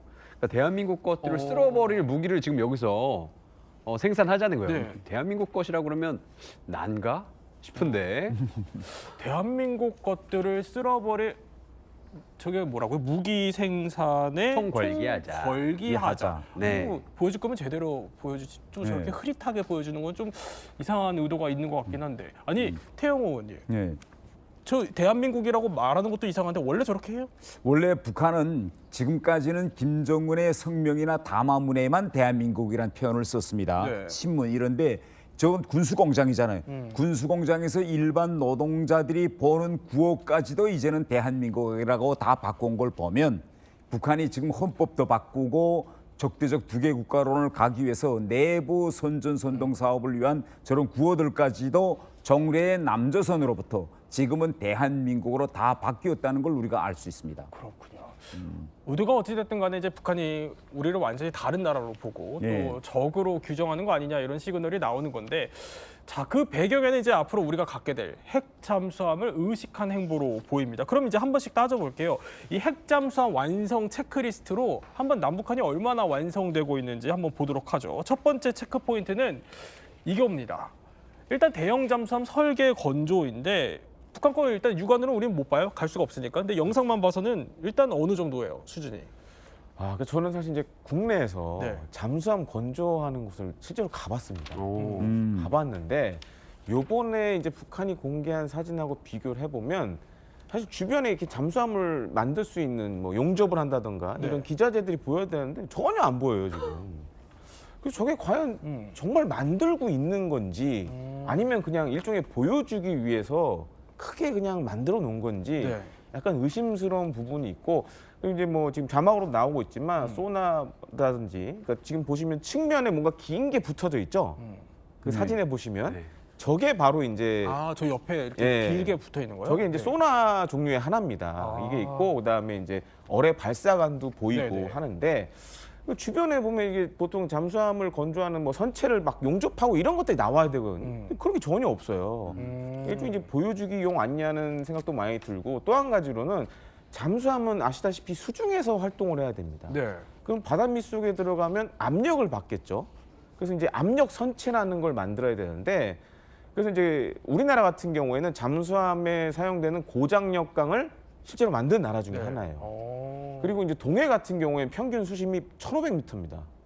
근데 1,500m. 네. 네, 아까 우리가 봤던 이제 장보고 3 같은 경우에는 지금 이제 나오고 있지만 수직 발사관 뒤에 이제 함교 뒤로 보면 10개가 SLBM이 탑재가 되고, 지금 앞에는 어뢰 발사관으로 보이는 구멍이 한 6개 이렇게 실루엣이 보입니다. 아, 그렇네요. 네. 그리고 이제 뒤쪽에 이제 원자로가 탑재됐을 걸로 생각을 하는데, 실제 북한이 지금 원자로를 갖고 있을지도 의문스러워요. 아, 그것도 몰라요? 왜냐면은 보통 저렇게 잠수함에 탑재하기 전에 지상에서 테스트를 해야 돼요. 근데 여지껏 요즘은 사실 인공위성이 워낙 많기 때문에 저런 시설을 만들게 되면 눈에 띕니다. 근데 북한이 아직까지 그런 시설을 만들었다는 얘기가 없어요. 그렇군요. 그래서 약간 좀 미지수도 많고, 과연 잠수함 만들 수 있는 저런 고장력강을 북한이 생산해낼 수 있느냐, 이것도 사실 좀 의문인 상황입니다. 그럼 이걸 여쭤봐야 될 것 같아요. 북한이 자체적으로, 네. 그러니까 어디 다른 나라 힘 안 빌리고 네. 자체적으로 인력이나 기술이나 그게 돼요? 저렇게 만들 일단. 일단 저 정도까지 기술은 됩니다. 북한의 실제 잠수함 기술은 원래 북한이 자체로 개발한 것이 아니고 네. 심포에 잠수함 건조 공장이 있는데 북한에서는 이걸 보고 봉대 보일러라고, 보일러. 이건 누가 만들어줬느냐? 중국이 와서 해준 겁니다. 첫 잠수함 공장은 중국이 와서 다 건설해 주고 기술도 이전받았고, 이자 방금 우리 김대원 이제 전문가님께서 평가한 것처럼 일반적인 군사 전문가들이 보건대는 대단히 불균형적인 잠수함입니다. 함교가 저렇게 크다, 물방울 형태가 아니고 크다는 거는 엄청난 저항을 받고, 그다음에 은밀성도 보장 안 되고 속도도 안 되는데, 그러면 왜 우리가 북한이 저렇게 무리수를 두면서도 좀 균형에도 맞지 않는 잠수함을 만드는 그 원리를 알아야 됩니다. 북한은 우리하고 핵 잠수함에 대한 원리가, 군사 원리가 달라요. 우리는 미국도 그렇고 러시아도 그렇고 핵 잠수함을 만드는 나라들은 이 잠수함이 핵 보복 타격입니다. 1차로 맞았을 때, 핵 기지가 다 맞아졌을 때 2차로 보복을 하기 위해서 핵무기를 바다에 넣어두거든요. 북한은 보복 타격 원리가 아니라 북한은 선제 타격을 하겠다는 겁니다. 핵 잠수함을 만들어서. 일명 칼은, 바다에서의 칼은 우리가 만들려는 핵 추진 잠수함이고, 전략 핵 잠수함은 방패인데 북한은 반대로 전략 핵 잠수함을 칼로서 공격형으로 쓰겠다는 겁니다. 그러면 우리가 생각하는 것처럼 저렇게 함교도 작고 물방울 형태도 만드는 것이 아니라 공격 먼저 쓰겠다는 거니까 저렇게 투박하게 만들어 가지고 먼저 상대를 공격할 수 있는 능력을 보유하자, 이겁니다. 그러면 왜 저렇게 북한이 바다에 들어가느냐? 우리가 상식적으로 놓고 보면 남과 북의 영토가 작고, 우리 채널 A, 우리 이야기도 하는 이 장소가 북한으로부터 100km밖에 안 됩니다. 그러면 이렇게 좁은 영토에서 수도가 가까운 500km 범위 안에 양측의 수도가 있는데 바다까지 갈 필요가 뭐 있습니까? 아니, 포와 공군력과 뭐 장사성 포까지만 다 해결되는데 결국 남북은 다 바다로 지금 내려가거든요. 이거는 결국은 쉽게 이야기하면 북한의 경우에는 미국의 압력을 가해서 진짜 북한의 핵 위협 국가로 보이게 하자는 거고, 우리 같은 경우에는 핵 추진 잠수함을 만들어 가지고 대통령도 이야기한 것처럼 밑에서부터 북한을 계속 따라다니며 추정했다가 공격하려는 경우에는 미리 선제적으로 해서 무력화시킨다, 이런 전략을 가지고 있기 때문에 남북의 싸움은 이제는 바다로 갈 수밖에 없는 이런 상황인 거죠. 그렇군요. 자, 그런데 제가 이거 외형만 봤을 때 여기에 그 SLBM 이 장착할 수 있는 수직 발사관이 지금 보면 10개나 들어간다라고 자랑을 하는데, 이게 좀 기형적이에요?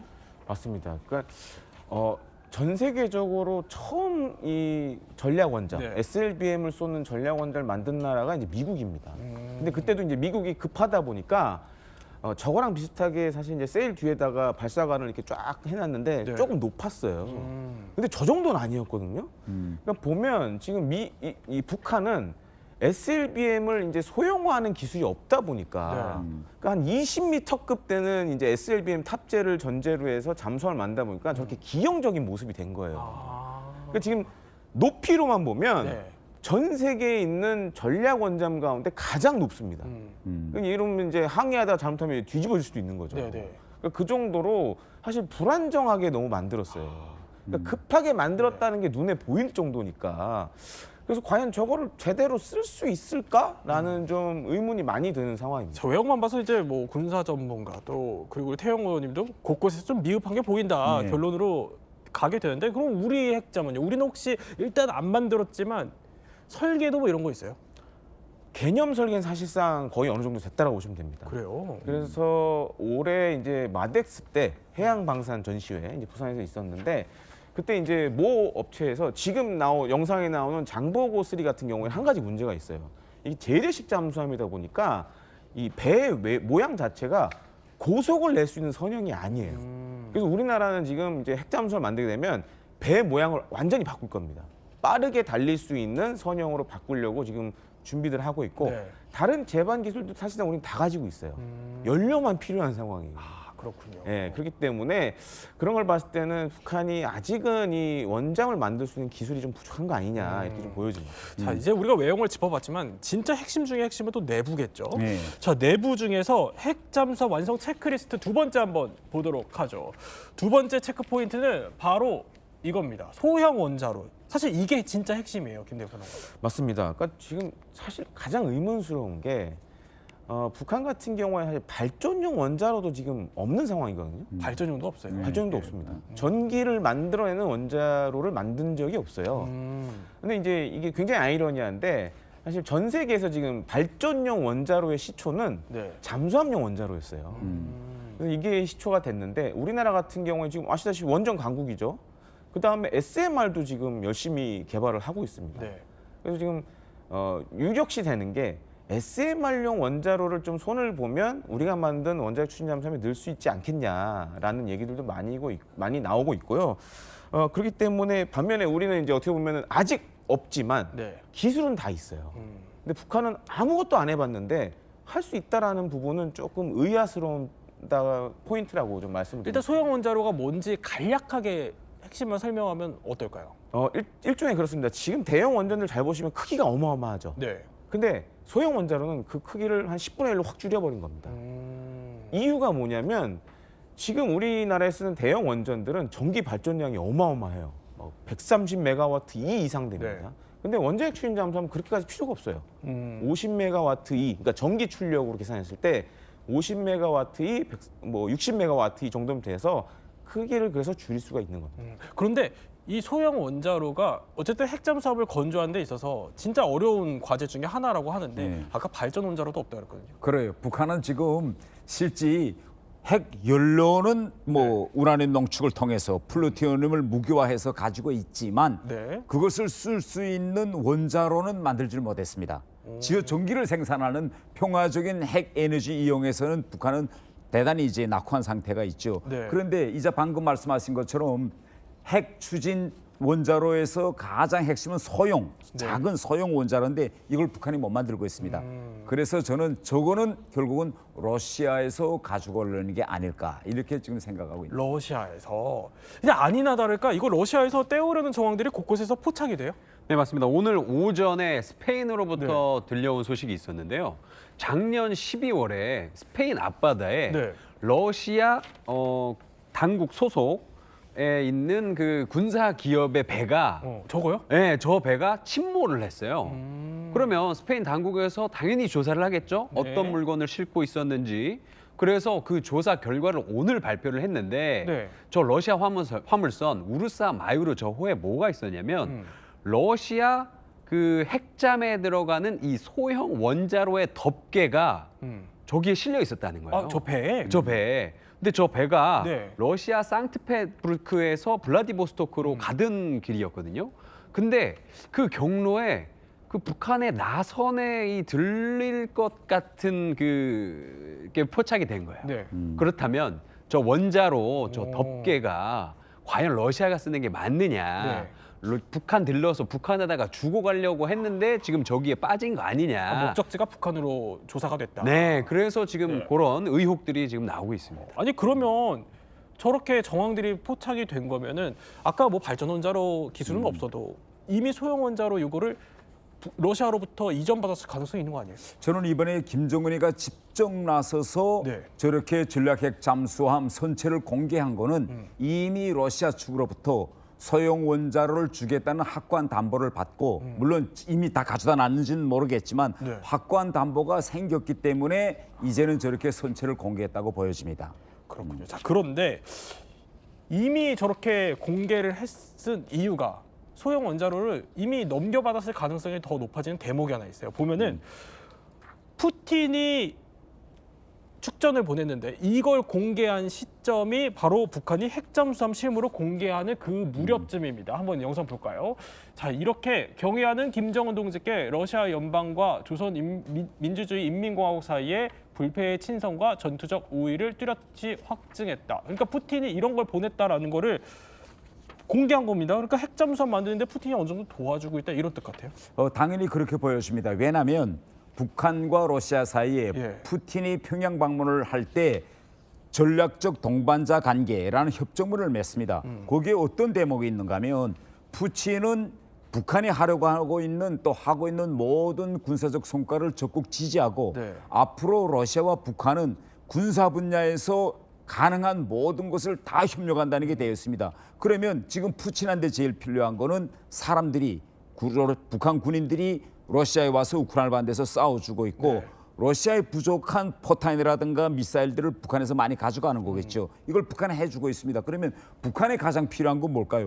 북한에 하지 못하고 만들 수 없는 걸 러시아로부터 가져오는 건데 그런 담보물도 없이 북한이 저렇게 젊은 군인들과 또 지금 미사일, 방사포탄 모든 걸 보내주고 있다. 이건 비례가 안 되거든요. 예, 그래서 저는 북한이 저렇게 김정은이가 저 군수 공장에 나가서 올인하고 있는 그 이유 중에 하나가 바로 저 소형 원자로를 가져온 데 대한 보답 혹은 앞으로 가져오기 위해서 러시아 이미 약속한 네. 모든 군사 물량들을 보장하기 위해서 저렇게 연말에도 저렇게 공장을 분주히 찾아다니고 있다고 보여집니다. 자, 그럼 이제 마지막 체크리스트 한번 살펴봐야 될 것 같아요. 소형 원자로 기술은 뭐 러시아로부터 이전을 받았다라고 치고요. 그 가정하에 보면은 마지막에 이게 필요하겠죠. 농축 우라늄이에요. 이거 북한은 사실 우리가 어마어마하게 갖고 있다 주장을 하거든요. 이거 다 믿어도 돼요? 예, 북한은 농축 우라늄은 상당히 오래전부터 했습니다. 그리고 다른 거는 인정하지 않았지만 북한은 농축 우라늄을 저들이 하고 있다는 걸 저렇게 예. 사진을 통해서 보여주었고 그중 일부 농축 우라늄 시설은 미국 해커 박사에게도 보여주었습니다. 그래서 미국 전문가들도 북한이 농축 우라늄을 하고 있다는 건 다 기정사실로 받아들이고 있는 이런 상황이고 농축 우라늄은요 저렇게 우라늄 원심 분리기만 있으면 네. 분리기만 많이 만들어 놓으면 얼마든지 할 수 있는데 북한은 우라늄 원심 분리기를 생산하고 있습니다.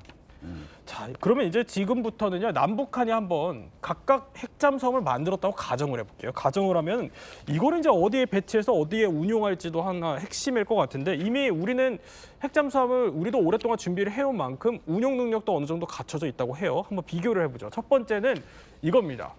게임 체인저 탐지력이요. 김대호 평론가. 일단 남북한 탐지력 수준 비교해보면 어떻습니까? 일단 우리나라 같은 경우에는 예. 북한보다 일단 방위 산업 전자 부분에서 강자죠.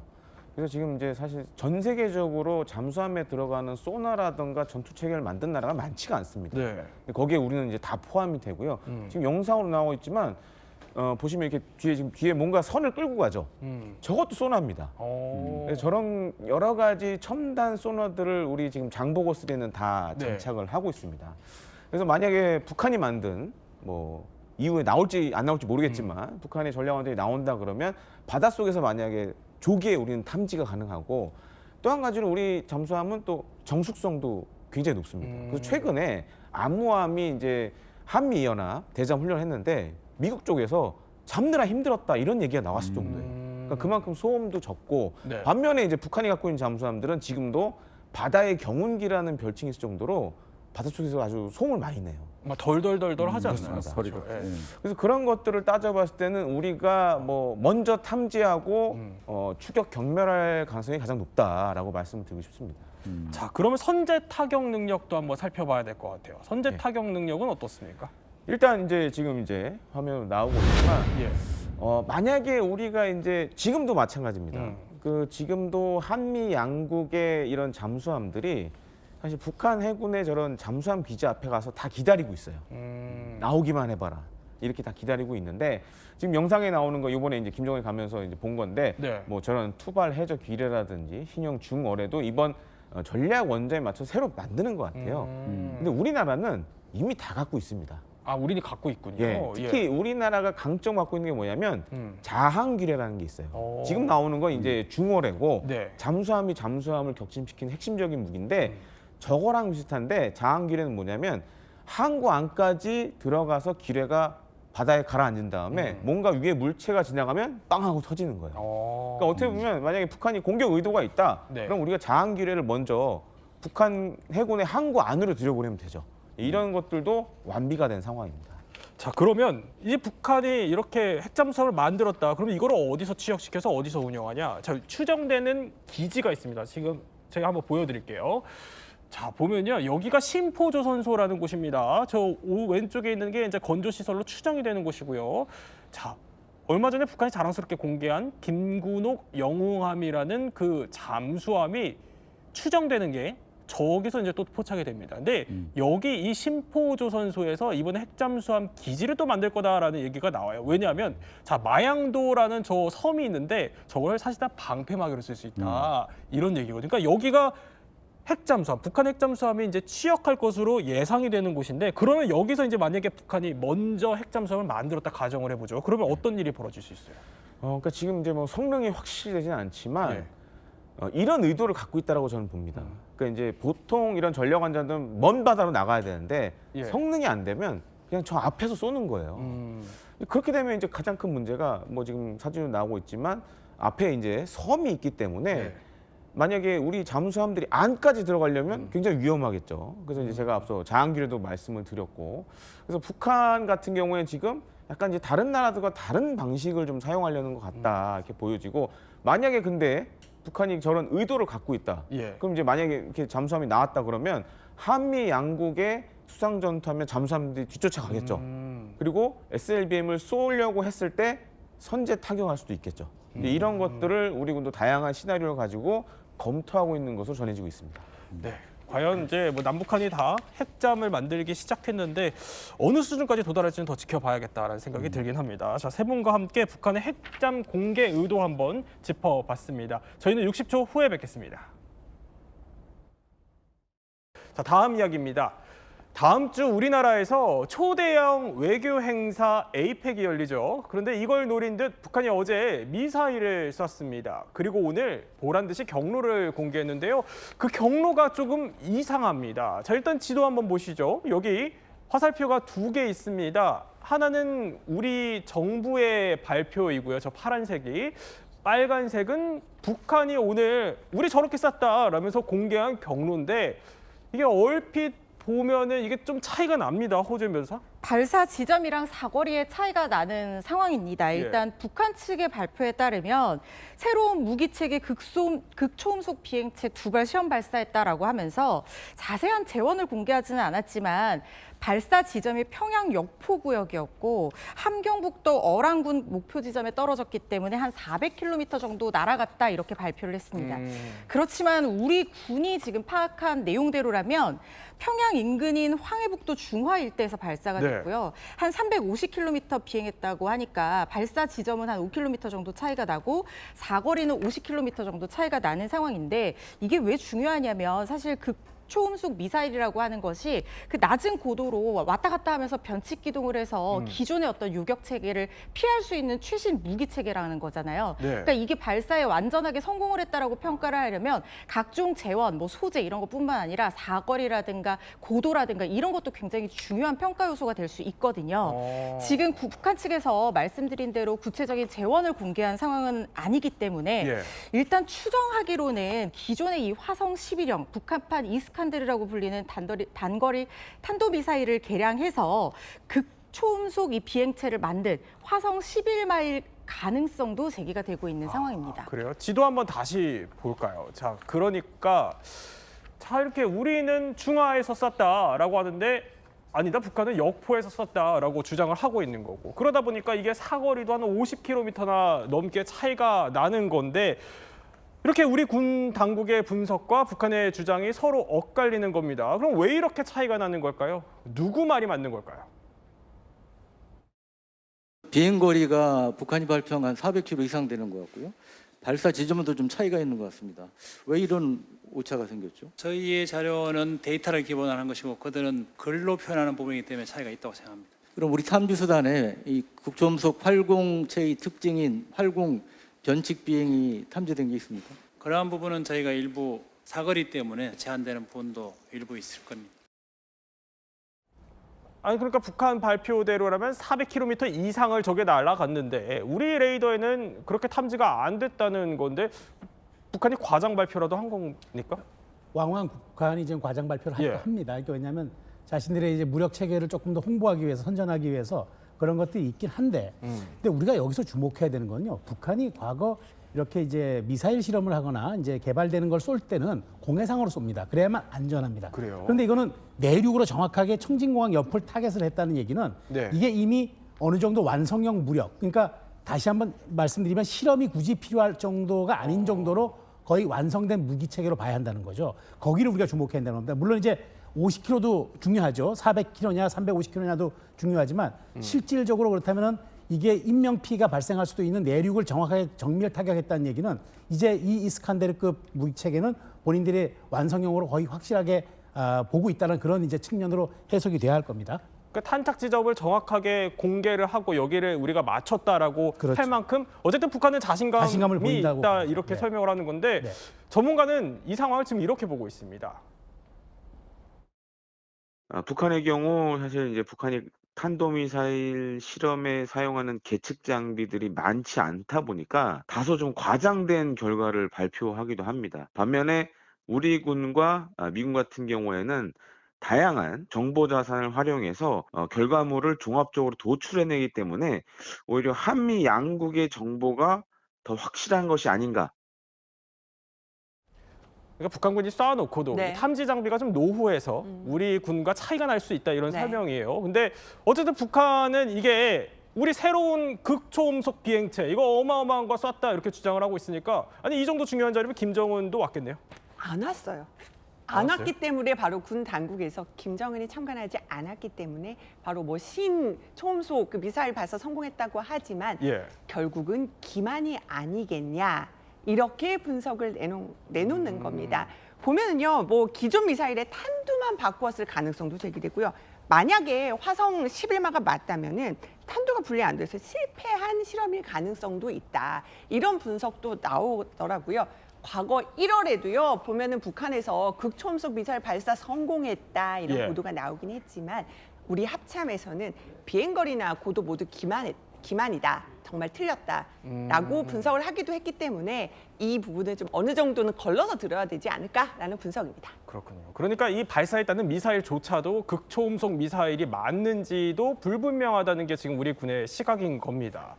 그래도 우리가 안심해서는 안 되는 게요. 자, 보면은 이게 시속 6,000km가 넘습니다. 마하 5여서 이게 극초음속이라 서울까지 1분이면 도달한다고 해요. 특히 이번에 발사한 그 궤도를 직선 거리로 치면 이게 430km가량 되는데 이거를 남쪽으로 그러니까 평양에서 쏘면은요. 에이펙이 열리는 경주랑 거리가 비슷해요. 그렇습니다. 이게 에이펙이 걸리는 경주랑 350km 정도가 되는 데다가 더 중요한 건 우리의 방어망인 상주 MD 체계가 있죠. 사드 미사일 기지 있죠. 이게 이제 변칙 기동을 하면 그것도 피할 수도 있고 그다음에 더 중요한 거는 김해공항도 가깝다는 거예요. 김해공항은 해외 정상들이 거기에 전용기를 착륙시킬 수도 있는 그런 곳이기 때문에 김해공항과 에이펙이 열리는 경주가 다 사정거리 안에 들어온다는 측면에서 이번 북한의 도발은 상당 부분 이번 에이펙 정상에 참석하는 분들을 겨냥하는 그런 위력 과시용 쇼일 수 있다라는 겁니다. 그러니까 트럼프, 시진핑 모든 사람들이 오는 데서 북한은 이미 우리가 핵무력을 완성했다. 그다음에 이렇게 변칙 기동하는 탄도미사일까지 우리가 보유하고 있다는 걸 보인다면은 스스로들이 본인이 핵 보유의 지위를 이번 에이펙 정상회담을 통해서 사실상 획득하려는 그런 전략을 깔고 있는 것이 아니냐 이런 분석이 나오고 있어요.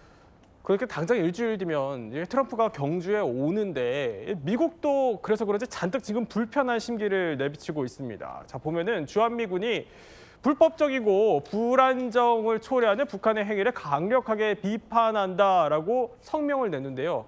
자, 저렇게 주한미군이 북한 미사일에 대해서 성명을 낸 게 굉장히 이례적인 겁니다. 자, 이래서 결국 북미 정상회담도 이거 멀어지는 거 아닌가 싶은데 결국 러시아가 더 믿을 구석이다 이렇게 보는 거예요. 보면은 참고할 만한 영상을 하나 제가 보여드리려고 하거든요. 예. 러시아 대사관에서 공개한 영상인데요. 지금 빨간 모자를 쓴 어린이, 러시아 어린이들인데요. 누구냐면요. 평양 사는 러시아 대사관 직원들의 자녀입니다. 그런데 저렇게 종이배를 띄웠어요. 자세히 보면은요. 파병은 북한군한테 감사합니다. 보면 감사합니다는 말이 한글로도 써 있고요. 보면 러시아어로도 써 있어요.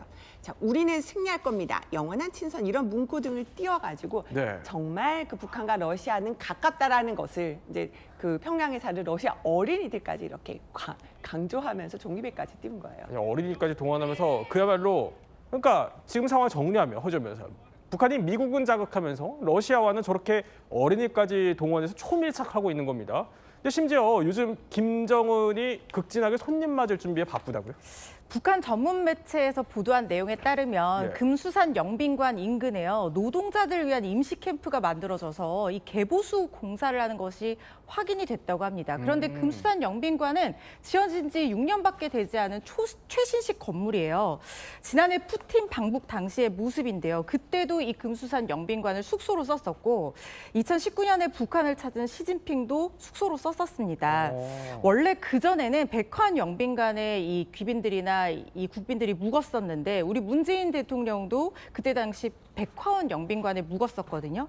그런데 금수산 영빈관을 새롭게 지어서 최신식 숙소로 영빈 숙소로 이용을 하고 있는 건데 여기가 위치가요.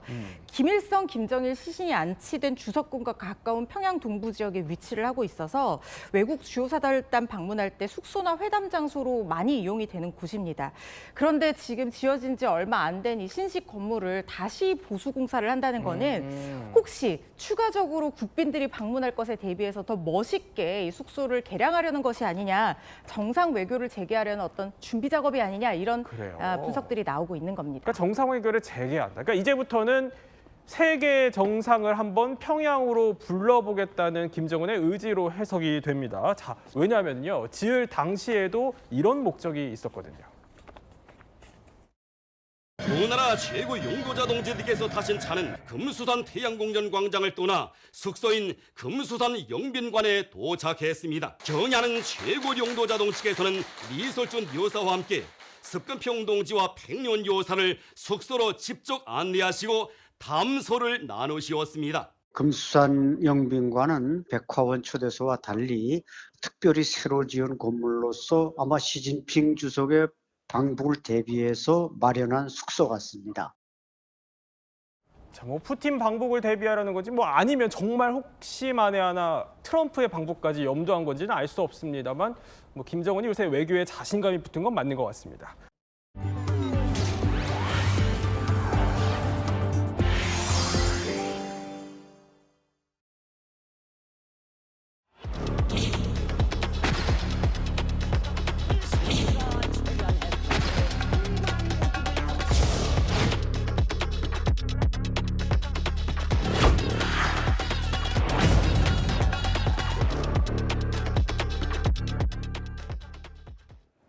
자, 얼마 전에요. 바다 위에서 정말 반가운 소식 하나가 전해졌습니다. 자, 바로 영상으로 함께 보겠습니다.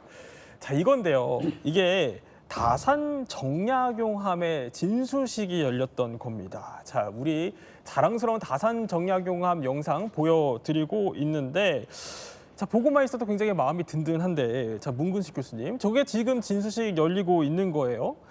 근데 이게 굉장히 강한 전투력을 자랑하고 있어요.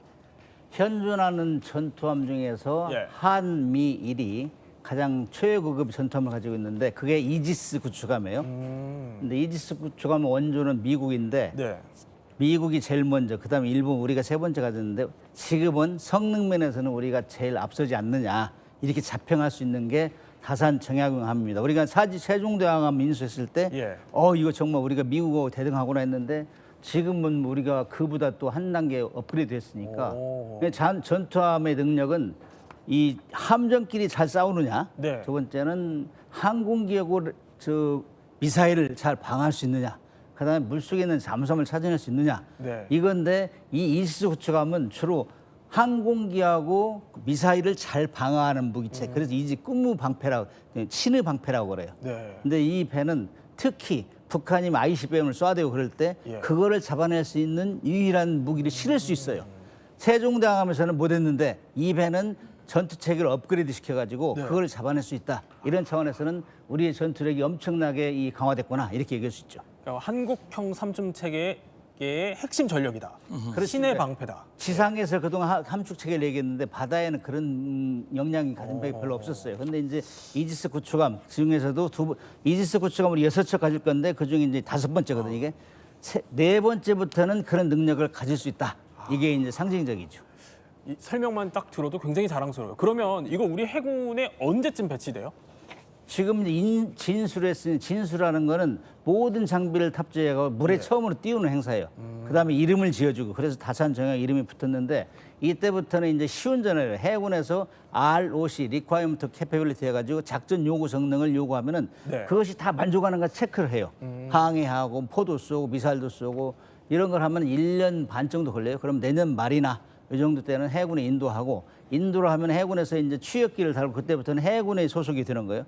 그때부터 한 6개월 내지 1년 동안 이제 모든 훈련을 합니다. 각종 훈련에서 오케이 하면 그때부터 이제 정말로 실전 배치되는 거죠. 그렇군요. 자, 이렇게 우리한테 어떻게 보면 든든한 다산 정약용함이 있다면요. 북한에는 북한급한 이지스함으로 불리는 최연함이 있습니다. 이게 그러니까 5,000톤급 신형 다목적 전투함인데요. 김정은 위원장이 직접 진수식까지 나와서 이렇게 대놓고 자랑을 했습니다. 한번 들어볼까요?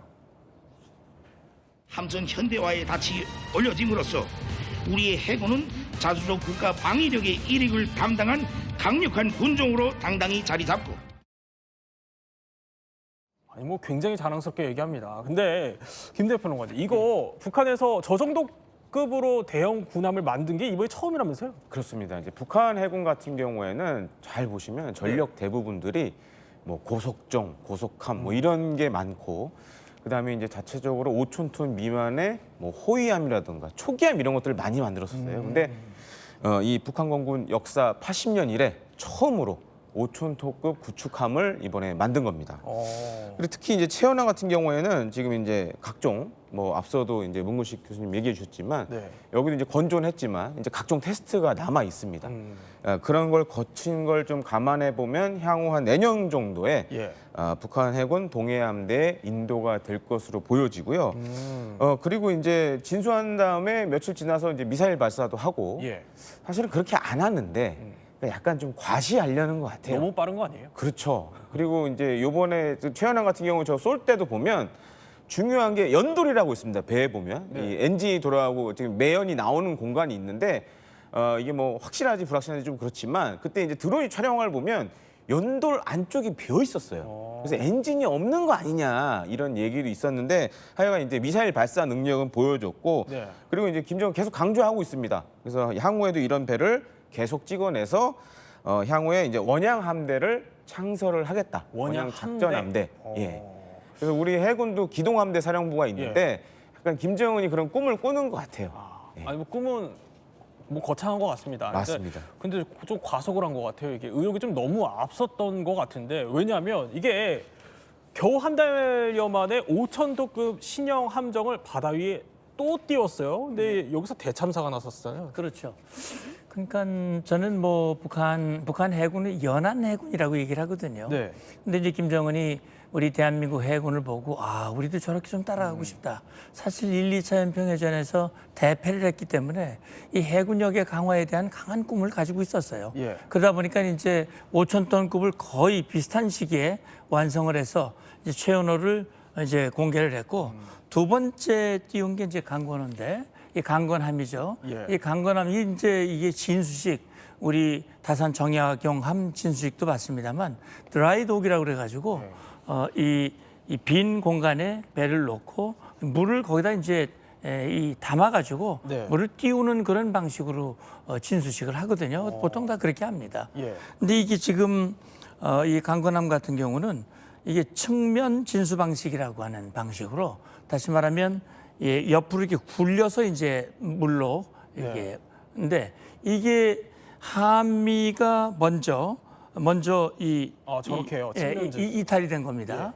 그러다 보니까는 그 일부가 이 바닥에 끓기면서 파공이 돼버린 거예요. 이 좌초가 된 거죠. 그냥 넘어졌군요. 넘어져 버린 겁니다. 그러면서 이게 이제 제대로 어떻게 보면 김정은 국무위원장 김정은까지 다 이거 정말 자랑하고 싶어서 했는데 이 대사고가 참사가 나버린 겁니다. 그러니까 아마 너무 의욕이 넘치다 보니까 능력은 부족한데 과시하려고 하다 보니까 저런 사고가 발생하지 않았을까 하는 생각이 듭니다. 결국엔 과속으로 인한 사고다라는 평가를 해주신 건데. 아니 근데 저렇게 넘어지고 난 뒤에 김정은 위원장이 엄청나게 격노를 했는데 아니 이게 뭐 단순히 사고 때문만에 또 격노를 했던 건 아니었다고요? 그러니까 어떻게 보면 이제 김정은 위원장의 이야기를 보면 구축함을 시급히 복원하는 것이 단순한 실무적 문제가 아니다. 그러면서 국가의 권위와 직결된 정치적 문제다. 근데 국가가 누굽니까? 김정은이죠. 김정은은 북한에서 최고 존엄이죠. 최고 존엄이 망신을 당한 거거든요. 이거 엄청난 문제입니다. 그러니까 이 정치적 문제를 시한을 정했어요. 6월 전원회의 이전에 무조건 완결해라 라고 요구를 했고 그래서 빠른 시간 내에 어떻게 복원을 했는지 몰라요. 뭐 인력을 동원했다는 말이 있습니다. 그렇게 해서 제대로 옮겨가지고 다시 진수식을 했는데 진수식하는 그 장면에 보면 상당히 문제점이 아직 많은 걸로 그렇게 확인이 됐죠. 당시 저희가 이제 뭐 자료 영상을 보여드리고 있는데, 그러니까 뭐 당시 얘기로는 여기 뭐 러시아 총영사관 관계자 등 뭐 이런 사람들이 다 포함이 되어 있었기 때문에, 그러니까 러시아 귀빈들이 보는 앞에서 그야말로 어떻게 보면 망신을 당했다 이런 얘기. 그런 셈이죠. 김정은이 뭐 러시아 측으로부터 어떤 기술을 어떻게 지원받았는지는 뒤에 또 말씀을 드리겠습니다만 어쨌든 그 외국 인사들이 보는 앞에서 이 북한의 최고 지도자가 사실은 망신을 당한 셈이거든요. 이 욕심이 앞서다 보니까 이런 상황이 발생한 것이고 그러다 보니까 이것이 바로 정말 단순히 실무적인 문제가 아니라 정치적인 문제고 국가의 권위와 연관된 문제다. 이걸 빨리 복구를 해라라는 지시를 내린 거가 아마 상당히 여러 사람들이 처벌을 받았을 겁니다. 아니 뭐 이 사실 강건함 사건 하나만 갖고 북한 해군의 기술력의 한계가 드러났다 이렇게 단정하기 좀 어렵습니다. 왜냐하면 이 최연함이라는 게 또 있기 때문인데 이게 앞서 이야기했듯이 러시아와의 어떻게 보면 군사 협력 속에서 기술을 받아왔다 이런 가능성까지 지금 거론이 되고 있어요. 그래서 저희가 우리 해군력과 북한 해군력 한번 제대로 지금부터 따져보겠습니다. 누가 더 우수할지 한번 볼게요. 자, 먼저 남북을 대표하는 두 함선, 정약용함과 최연함. 이걸 중심으로 한번 비교를 해볼게요. 일단 외형부터 한번 비교해볼까요, 문 교수님?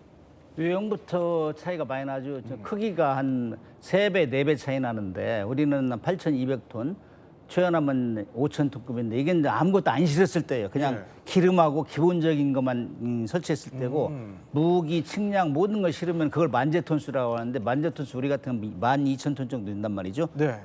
최연함 만재톤수는 아직 안 나왔는데 저 크기도 170m 대 144m, 최대 속력은 56km 내외고 그런 건 비슷한데 이게 배가 크면 클수록 좋은 점은 뭐냐면 무기를 많이 실을 수 있어요. 또 기름도 많이 실을 수 있어요. 그다음에 이제 탐지 장비, 레이더나 그다음에 음파 탐지 이런 거 많이 실을 수 있는데 기동성은 좀 떨어지죠.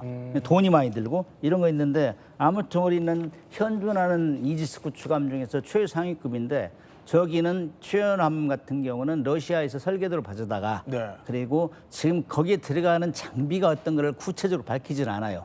그래서 배는 선체도 훌륭해야 되지만은 거기에 들어간 무기가 퀄리티가 좋아야 되는데 이것들은 참으로 좀 비교하기가 좀 낯뜨거운 것이 2022년도 러시아 우크라이나 전쟁 때 러시아에서 가장 자랑하는 배가 모스크바함이에요. 기암 프레그십인데 여기는 그야말로 자기들이 이지스 구축함보다 낫다 이렇게 하면 포도 엄청 많습니다. 미사일도 많고 그런 배가 전투 체계도 좋아야 되는데 그런 배가 넵튠 미사일에 의해서 격침이 됐어요. 그럼 그 정도면 다 커버를 해야 되거든. 3중, 4중으로 이렇게 커버를 해야 되는데 그런 기능 하나도 못하고 그냥 무인기에서 이제 현혹되고 넵튠 미사일 왼쪽에서 쏘니까 그대로 침몰했단 말이죠. 그래서 과연 설계도는 가져왔는데 그 내용이 어떠냐. 속빈 강정 아니냐 이렇게 평가를 하는데 그래도 적은 높이 평가해야 우리가 대비해야 되니까 일단은 우리 많이 발전되고 있다 이렇게 평가할 수 있죠. 그러면 뭐 선체도 비교가 중요하지만 어쨌든 공격 무기가 중요하다고 하셨으니까 그럼 지금부터 본격적으로 저희가 한번 세 분야로 뜯어보겠습니다. 자, 첫 번째 라운드 바로 공격력입니다. 그러니까 이 두 함정의 타격 능력을 비교하면 어디가 더 위협적이?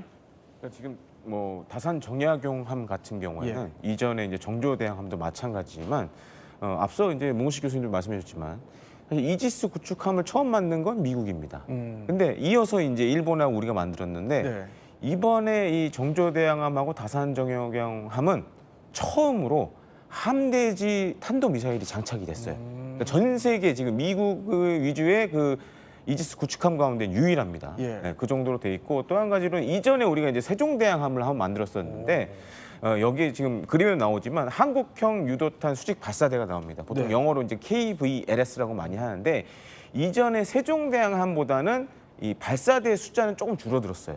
근데 발사대 하나의 크기가 좀 커졌습니다. 그러니까 지름이 커졌어요. 그래서 그만큼 더 큰 멀리 날아갈 수 있는 그리고 이런 함대지 탄도 미사일 이런 것도 장착이 가능하고 지금 이제 영상에 나오는 건 SM3까지도 지금 이제 다산 정약용함은 장착할 수 있는 그런 전투 체계를 갖고 있습니다. 참고로 SM3 잠깐 말씀드리자면 최대 유격 고도가 500km입니다. 그러니까 기존에 우리 지금 한반도에 배치되어 있는 사드 이게 최대 유격 고도가 한 150km 정도 되거든요. 그것보다 훨씬 높은 고도에서 한 3배 이상 되는 고도죠. 거기서 유격이 가능하고 공격력 같은 경우에는 지금 현존하는 전 세계 이지스 구축함 가운데는 거의 최고로 뽑힌다고 말씀을 드리고 싶고 반면에 이제 북한의 최연함도 만만치 않습니다. 셀 수가 사실은 지금 다산 정약용함하고 좀 차이는 있지만 좀 적지만 근데 온갖 미사일을 지금 다 집어넣었어요. 잘 보시면은 지금 VLS라고 표기된 게 수직 발사기인데 이게 계산해 보시면은 한 70개 정도 이상이 되는 거죠. 근데 우리 이제 다산 정약용함은 한 80개 정도 되는 거고 80여 개 되는 거고 한 10여 개 정도 차이가 나는데 제가 이렇게 보면 좀 과하다 싶을 정도로 수직 발사대를 너무 많이 넣었어요. 저게 뭐 장단점이 있습니다. 근데 제가 봤을 때 단점이 더 커 보이는데 일단 많은 무장을 쏠 수 있다는 건 있지만 만약에 저게 격침당하면 그냥 한 번 격침되면서 수십여 발의 미사일을 물속에 버리는 거예요. 그러니까 그 정도로 사실 취약한 부분도 있다라고 좀 말씀을 드리고 싶습니다. 아니 근데 굉장히 많다고 하셨는데 그냥 저거 외형만 저럴 수 있는 거 아니에요? 그렇죠. 사실 저 한 70여 개 되는 수직 발사관에 과연 무장을 북한이 다 채울 수 있을까? 요거는 약간 별개의 얘기입니다. 근데 일단은 배 설계를 최대한 많은 공간에 수직 발사관을 집어넣었다라는 점은 좀 특이하다라고 보여지죠. 아니 그러면 군사 전문가시니까 정말 객관적으로 봤을 때 공격력만 따지면은 뭐가 더 우수합니까? 만약에 저 지금 70여 개 되는데 미사일을 다 넣었다. 그러면 무섭죠. 그때는. 그리고 지금 북한은 뭐 우리가 인정은 안 하지만 어쨌든 핵을 갖고 있는 나라고 여기에 만약에 핵 탄두를 장착한 순항 미사일 뭐 이런 거에 탑재된다 그러면 굉장히 좀 위협적인 상황으로 다가올 수가 있습니다. 당시 최연함에 들어가는 미사일이라면서 뭐 저런 것까지 다 공개를 했었으니까 어쨌든 우리도 긴장의 끈을 놔서는 절대 안 되겠죠. 그러면 자 이렇게 공격력을 한번 봤으면은 방어 능력도 중요하니까 두 번째 라운드 한번 볼게요. 바로 방패 방어력 얘기인데 문 교수님 이거는 어느 쪽이 더 강력할까요? 이지스 하면 이지스가 신의 방패란 얘기니까 방어는 훨씬 뛰어나다 이렇게 얘기할 수 있는데 그거를 이제 러시아가 모방해서 이제 개발한 것들이 이제 모스크바와 함이나 이번에 이제 도입한 최연함 같은 설계를 했는데 사실 이 세종대왕함 그다음에 정조대왕함하고 다산 정약용함하고 틀린 점은 세종대왕함은 그 이지스 전투기 미국 거예요, 둘 다. 근데 모델이 틀려요. 세종대왕함, 율곡2함, 서이성룡함은 베이스라인 7포인트를 가졌어요. 그다음에 이번에 정조대왕함하고 다산 정약용함은 9C2라는 모델이 틀려가지고 이거는 조금 전에 말씀하셨지만 뭐 공격도 하지만 방어는 3중, 4중으로 드러난 거예요. 세종대왕까지는 3중이에요. 그래요? 근데 첫째는 170km 외곽, 그다음에 둘째는 리임 미사일 해가지고 10km, 그다음에 근접에는 CIWS 골키퍼 5km 이렇게 3중 방어 시스템이다 해가지고 세종대왕함이 굉장히 자부심을 가졌는데 여기다가 이제 그 모델 전투체계 모델 베이스라인 9C2를 하면서 SM6까지 이제 볼 수 있죠. SM6는 240km, 420km까지 범위를 넓혀요. 저 SM6. 외곽으로. 그다음에 고도도 32km까지. 그다음에 SM3 같은 경우는 정말 비싼 무기인데 이거는 뭐 한 발에 150에서 200억 정도 돼요. 이거는 고도는 150에서 뭐 500km, 어떤 때는 뭐 100km에서 500km 이 정도 나오는데 이거는 북한이 아주 자랑하는 ICBM을 우리가 요격한단 말이에요. 2009년도에 우리가 이제 세종대왕함하고 일본, 미국 구축함 함께 동해에서 북한의 대포동 미사일을 발사했는데 우리가 먼저 탐지했어요. 그런데 우리는 쏠 무기가 없었는데 지금 이제는 우리가 쏠 수 있다. 이제 사오기만 하면 쏠 수 있어요. SM3를. 최연함 같은 경우는 조금 전에 언급했지만 러시아 걸 카피해가지고 지금 하고 있는데 보니까 단거리 대공 미사일 판치르라고 있어요. 러시아 거. 그거 비슷한 거 아니냐. 우리하고 이제 뭐 골키파나 그다음 림 미사일 이런 거에 비하면은 좀 성능이 많이 떨어질 것이다 예측하는데 그거 사기거는 모습은 아직 안 나오니까 뭐 러시아의 그 모스크바 가면 저보다 더 빽빽해요. 그 배에 있는 게 저거보다는 엄청나게 많은 무기가 장착돼 있는데 지금 저거는 제대로 작동할지는 저는 반신반의합니다. 그러니까 저 오른쪽에 있는 러시아의 판치르와 지금 최연함에 장착된 이 방공무기 체계가 아니 이게 지금 비슷하다는 건데 그럼 진짜 이거 문 센터장님 러시아가 기술 줬을 가능성이 있는 거예요? 있다고 봐야죠. 국정원에서도 그렇게 판단을 합니다. 국회 정보위에서 이제 보고를 했죠. 그래서 정보위 민주당 간사도 그런 얘기를 했어요. 지난 4월이죠. 북한이 러시아로부터 정찰위성, 그다음에 발사체 기술에 대해서 자문을 받았고 무인기 실물, 실제 뭐 러시아에 파병을 했기 때문에 거기서 무인기 직접 실전 훈련을 했고 또 상당한 무인기들의 실물들을 북한에 제공을 했을 것이다 이렇게 보고 있고요. 그다음에 얼마 전에 그 전자전기를 보여준 적이 있어요.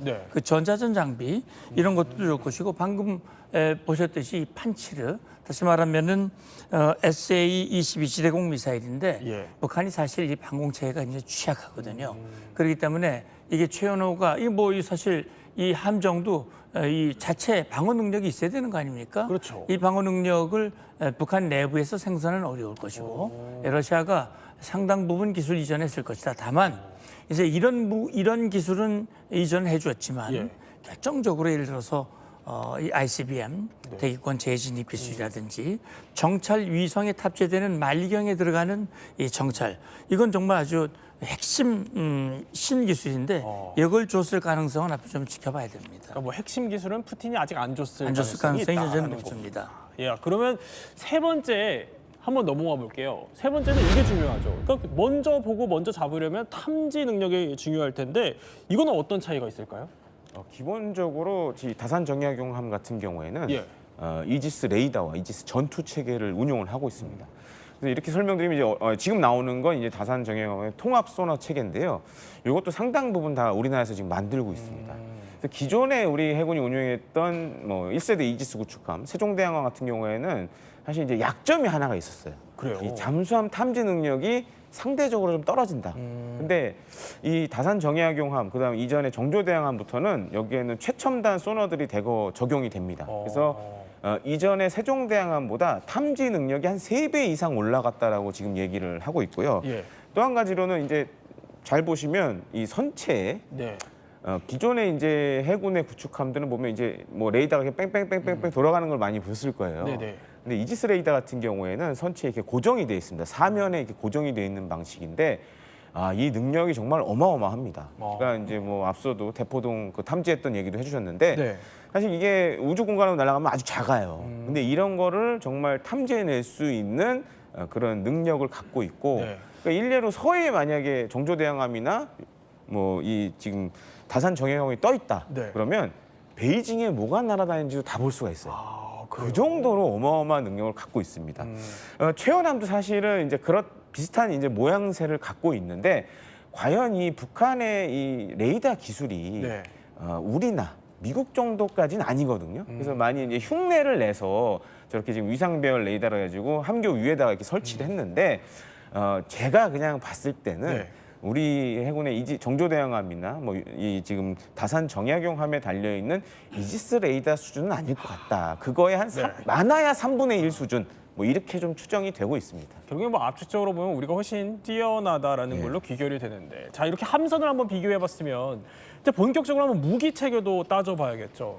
첫 번째 비교할 무기 바로 심해를 가르는 창인 장거리 어뢰를 한번 저희 비교를 해볼게요.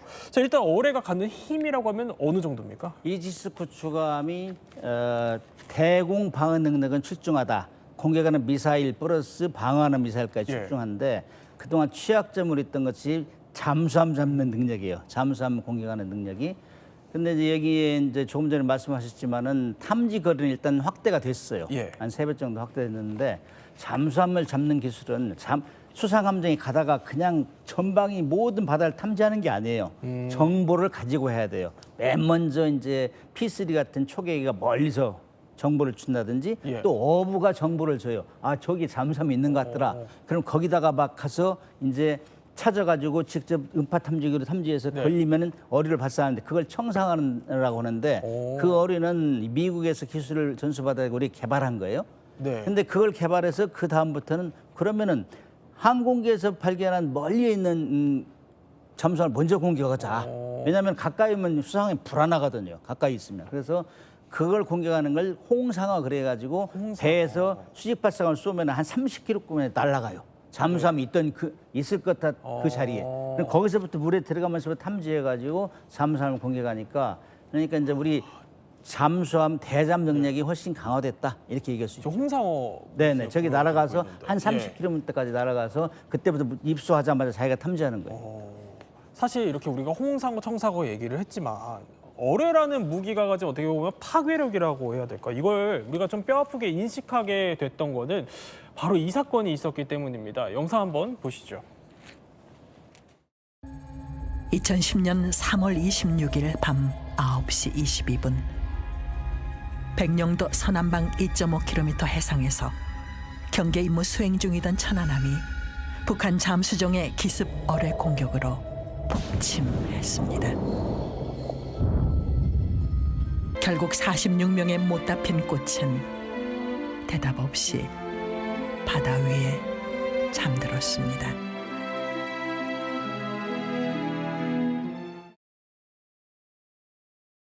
자, 이 천안함 사건 이후에 우리 해군력도 그야말로 업그레이드가 됐습니다. 이 이후에 해양무기의 끝판왕이 등장을 했어요.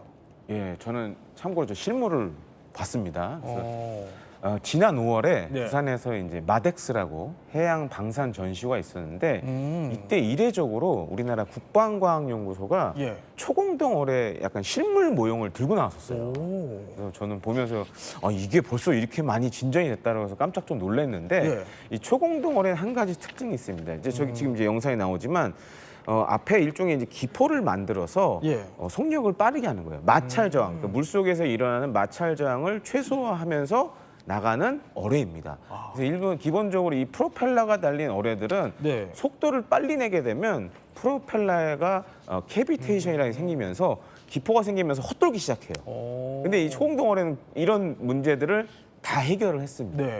그러니까 이건 사실 초공동 굉장히 어뢰는 빠르네요. 엄청 빠르죠. 그래서 초공동 어뢰는 가장 큰 문제가 이 당하는 사람 입장에서 봤을 때는 막기가 어렵다는 거예요. 일단 속도가 빠르니까 막기 어렵다는 문제가 굉장히 빨라요. 예, 그래서 지금 이제 뭐 일각에서 들리는 바에 의하면은 이제 뭐 정조대왕함, 뭐 다산 정약용함 같은 이지스함에도 이런 초공동 어뢰를 향후 우리 해군이 적용할 예정이다라고 지금 알려져 있습니다. 그러면 정말 만에 하나 상황이지만 우리가 가상 시나리오를 따져본다고 했을 때 대잠전이 벌어진다고 그러면 우리는 어떻게 대응하게 되나요? 예, 결국 3가지 단계로 볼 수 있거든요. 첫 번째 단계가 이제 탐지 단계예요.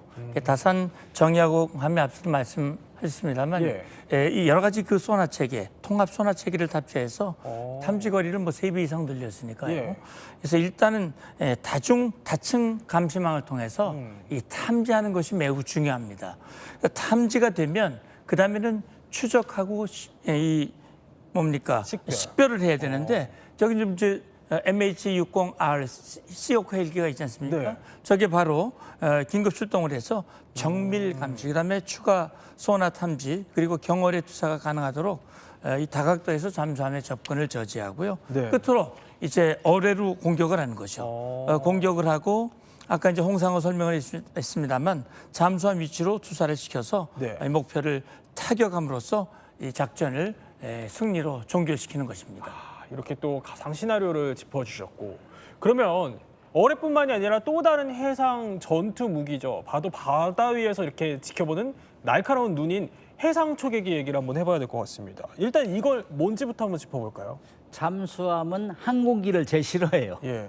잠수함은 수상함보다 먼저 탐지하기 때문에 수상함이 수상 전투 오면 피해가는데 항공기는 물 위에 있잖아요. 그렇죠. 그래서 잡을 수가 없어요. 그래서 디젤 잠수함 같은 경우는 수시로 올라서 충전을 해야 되는데 이때 걸려요. 그래서 2차 대전 말경에는 잠수함이 수중에 있던 시간이 2시간 정도밖에 못했어요. 다 충전해야 돼요. 네. 그때 항공기 대서양 전투에서는 항공기에서 잠수함이 격침된 확률이 56%였어요. 그 정도로 힘들었는데 이걸 지금 우리가 이제 이지스 구축 같은 경우도 소나 이제 탐지기를 늘렸고 네. 그다음에 거기에 싣고 있는 MH60 그 항공기도 2대나 실어요. 이제 헬기를. 그다음에 초해상 초계기가 지금 우리 15대 가지고 있는데 최근에 PAC 네. 6대가 들어왔어요. 이것들이 보면은 P8은 P3나 P8은 광범위한 해역을 탐지할 수 있어요. 네. 그렇기 때문에 잠수함이 정말 그거를 피해가기 쉽지 않아요. 그래서 잠수함 수시로 올라야 되니까 이런 것들 때문에 굉장히 힘든데 기존에 있던 P3보다 좀 돈이 좀 비쌌고 그런 만큼 탐지 능력이 확대됐어요. 그래가지고 소나부위를 항공기가 잠수함이 있을 것이다 하면 가서 소나부위를 떨어뜨려 그 소나부위에서 그 잠수함을 찾아가지고 항공기에 올려주고 피를 때렸다는 항공기가 바로 공격 들어가고 청상하로 그다음에 그걸 정보를 알려주면 또 수상함에서 공격하고 이런 작전을 하기 때문에 이 대잠전에서는 항공기가 제일 먼저 볼 확률이 많다. 그래서 중요하다 얘기할 수 있죠. 그러면 이걸 가정해봐야 될 거예요. 바다 위에서 실제로 만약에 이제 가상으로 전투가 벌어진다면 그 가상 시나리오는 어떻게 좀 펼쳐져요? 일단 첫 번째로 우리 군이나 이제 주한미군 같은 경우에는 북한의 해군 기지들을 면밀하게 감시를 합니다. 그래서 만약에 잠수함이 사라졌다. 그럼 바닷속에 보면 이 잠수함이 돌아다니는 길이 있어요. 저보다 문근식 교수님이 더 잘 아시는데 그래서 이제 그 길을 예측해서 어디로 갈 것 같다라고 하는 지점에 지금 이제 CG에 나오지만 해상 초계기를 띄웁니다. 그래서 이제 추적을 하기 시작해요. 그래서 이제 소너부이나 이런 걸 이제 예상 지점에 떨군 다음에 아, 잠수함이 이쯤에 있다라고 이제 파악을 하고 또 상황에 따라서는 지상이나 아니면 지금 이제 나오는 이제 이지스 구축함에 MH60 해상 섹션 헬기 같은 것들이 떠서 추적을 하기 시작합니다. 그런 다음에 만약에 도발적 행위를 한다. 그럼 그때 이제 격침에 들어가야겠죠. 그래서 그게 뭐 해상 초계기가 됐든 해상 작전 헬기가 됐든 아니면은 이지스 구축함에서 여러 가지 이제 대잠 무기들을 활용해서 적 잠수함을 격침시키게 됩니다. 근데 우리가 이렇게 가상 시나리오를 짚어봤지만 사실 제일 위협적이라고 할 수 있는 게 북한의 SLBM 아니겠습니까? 이 수준은 어느 단계까지 와 있어요? 북한은 세계에서 가장 막강한 한미 동맹을 대응하기 위해서 비대칭 전력으로 핵 미사일 잠수함을 개발했어요. 근데 핵 미사일은 이미 화성 19까지 쏴가지고 뭐 다 자신 있어 하는데 이 미사일은 항상 불안해요. 그래서 이 미사일을 물속에 감춘 거 잠수함에 쏘는 걸 SLBM이라고 해요. 근데 SLBM은 지금 다 뭐 북극성 1형 2016년 8월 24일 쏴가 성공했어요. 500km를 날린 성공했고 사명 그다음에 미니 SLBM 4형, 5형까지 개발해가지고 있는데 이거를 실을 데가 없어요. 그래가지고 기존 디젤 잠수함을 보완해가지고 성능을 개량해가지고 거기다 일단 10발이 실는 걸로 다 그쳤어요. 왜냐면은 SLBM은 원래 핵잠수함에 실어야 제격인데 지금 저 가분수 돼가지고 그 시험 발사를 하겠다는데 아직 그 시험 평가가 끝나지 않았어요. 어쨌든 북한의 해군 전력 계속해서 위협이 되고 있는데 저희도 잘 대비해야 될 것 같습니다. 세 분과 함께 우리나라 그리고 북한의 해군력에 대해서 한번 살펴봤습니다. 저희는 60초 후에 뵙겠습니다.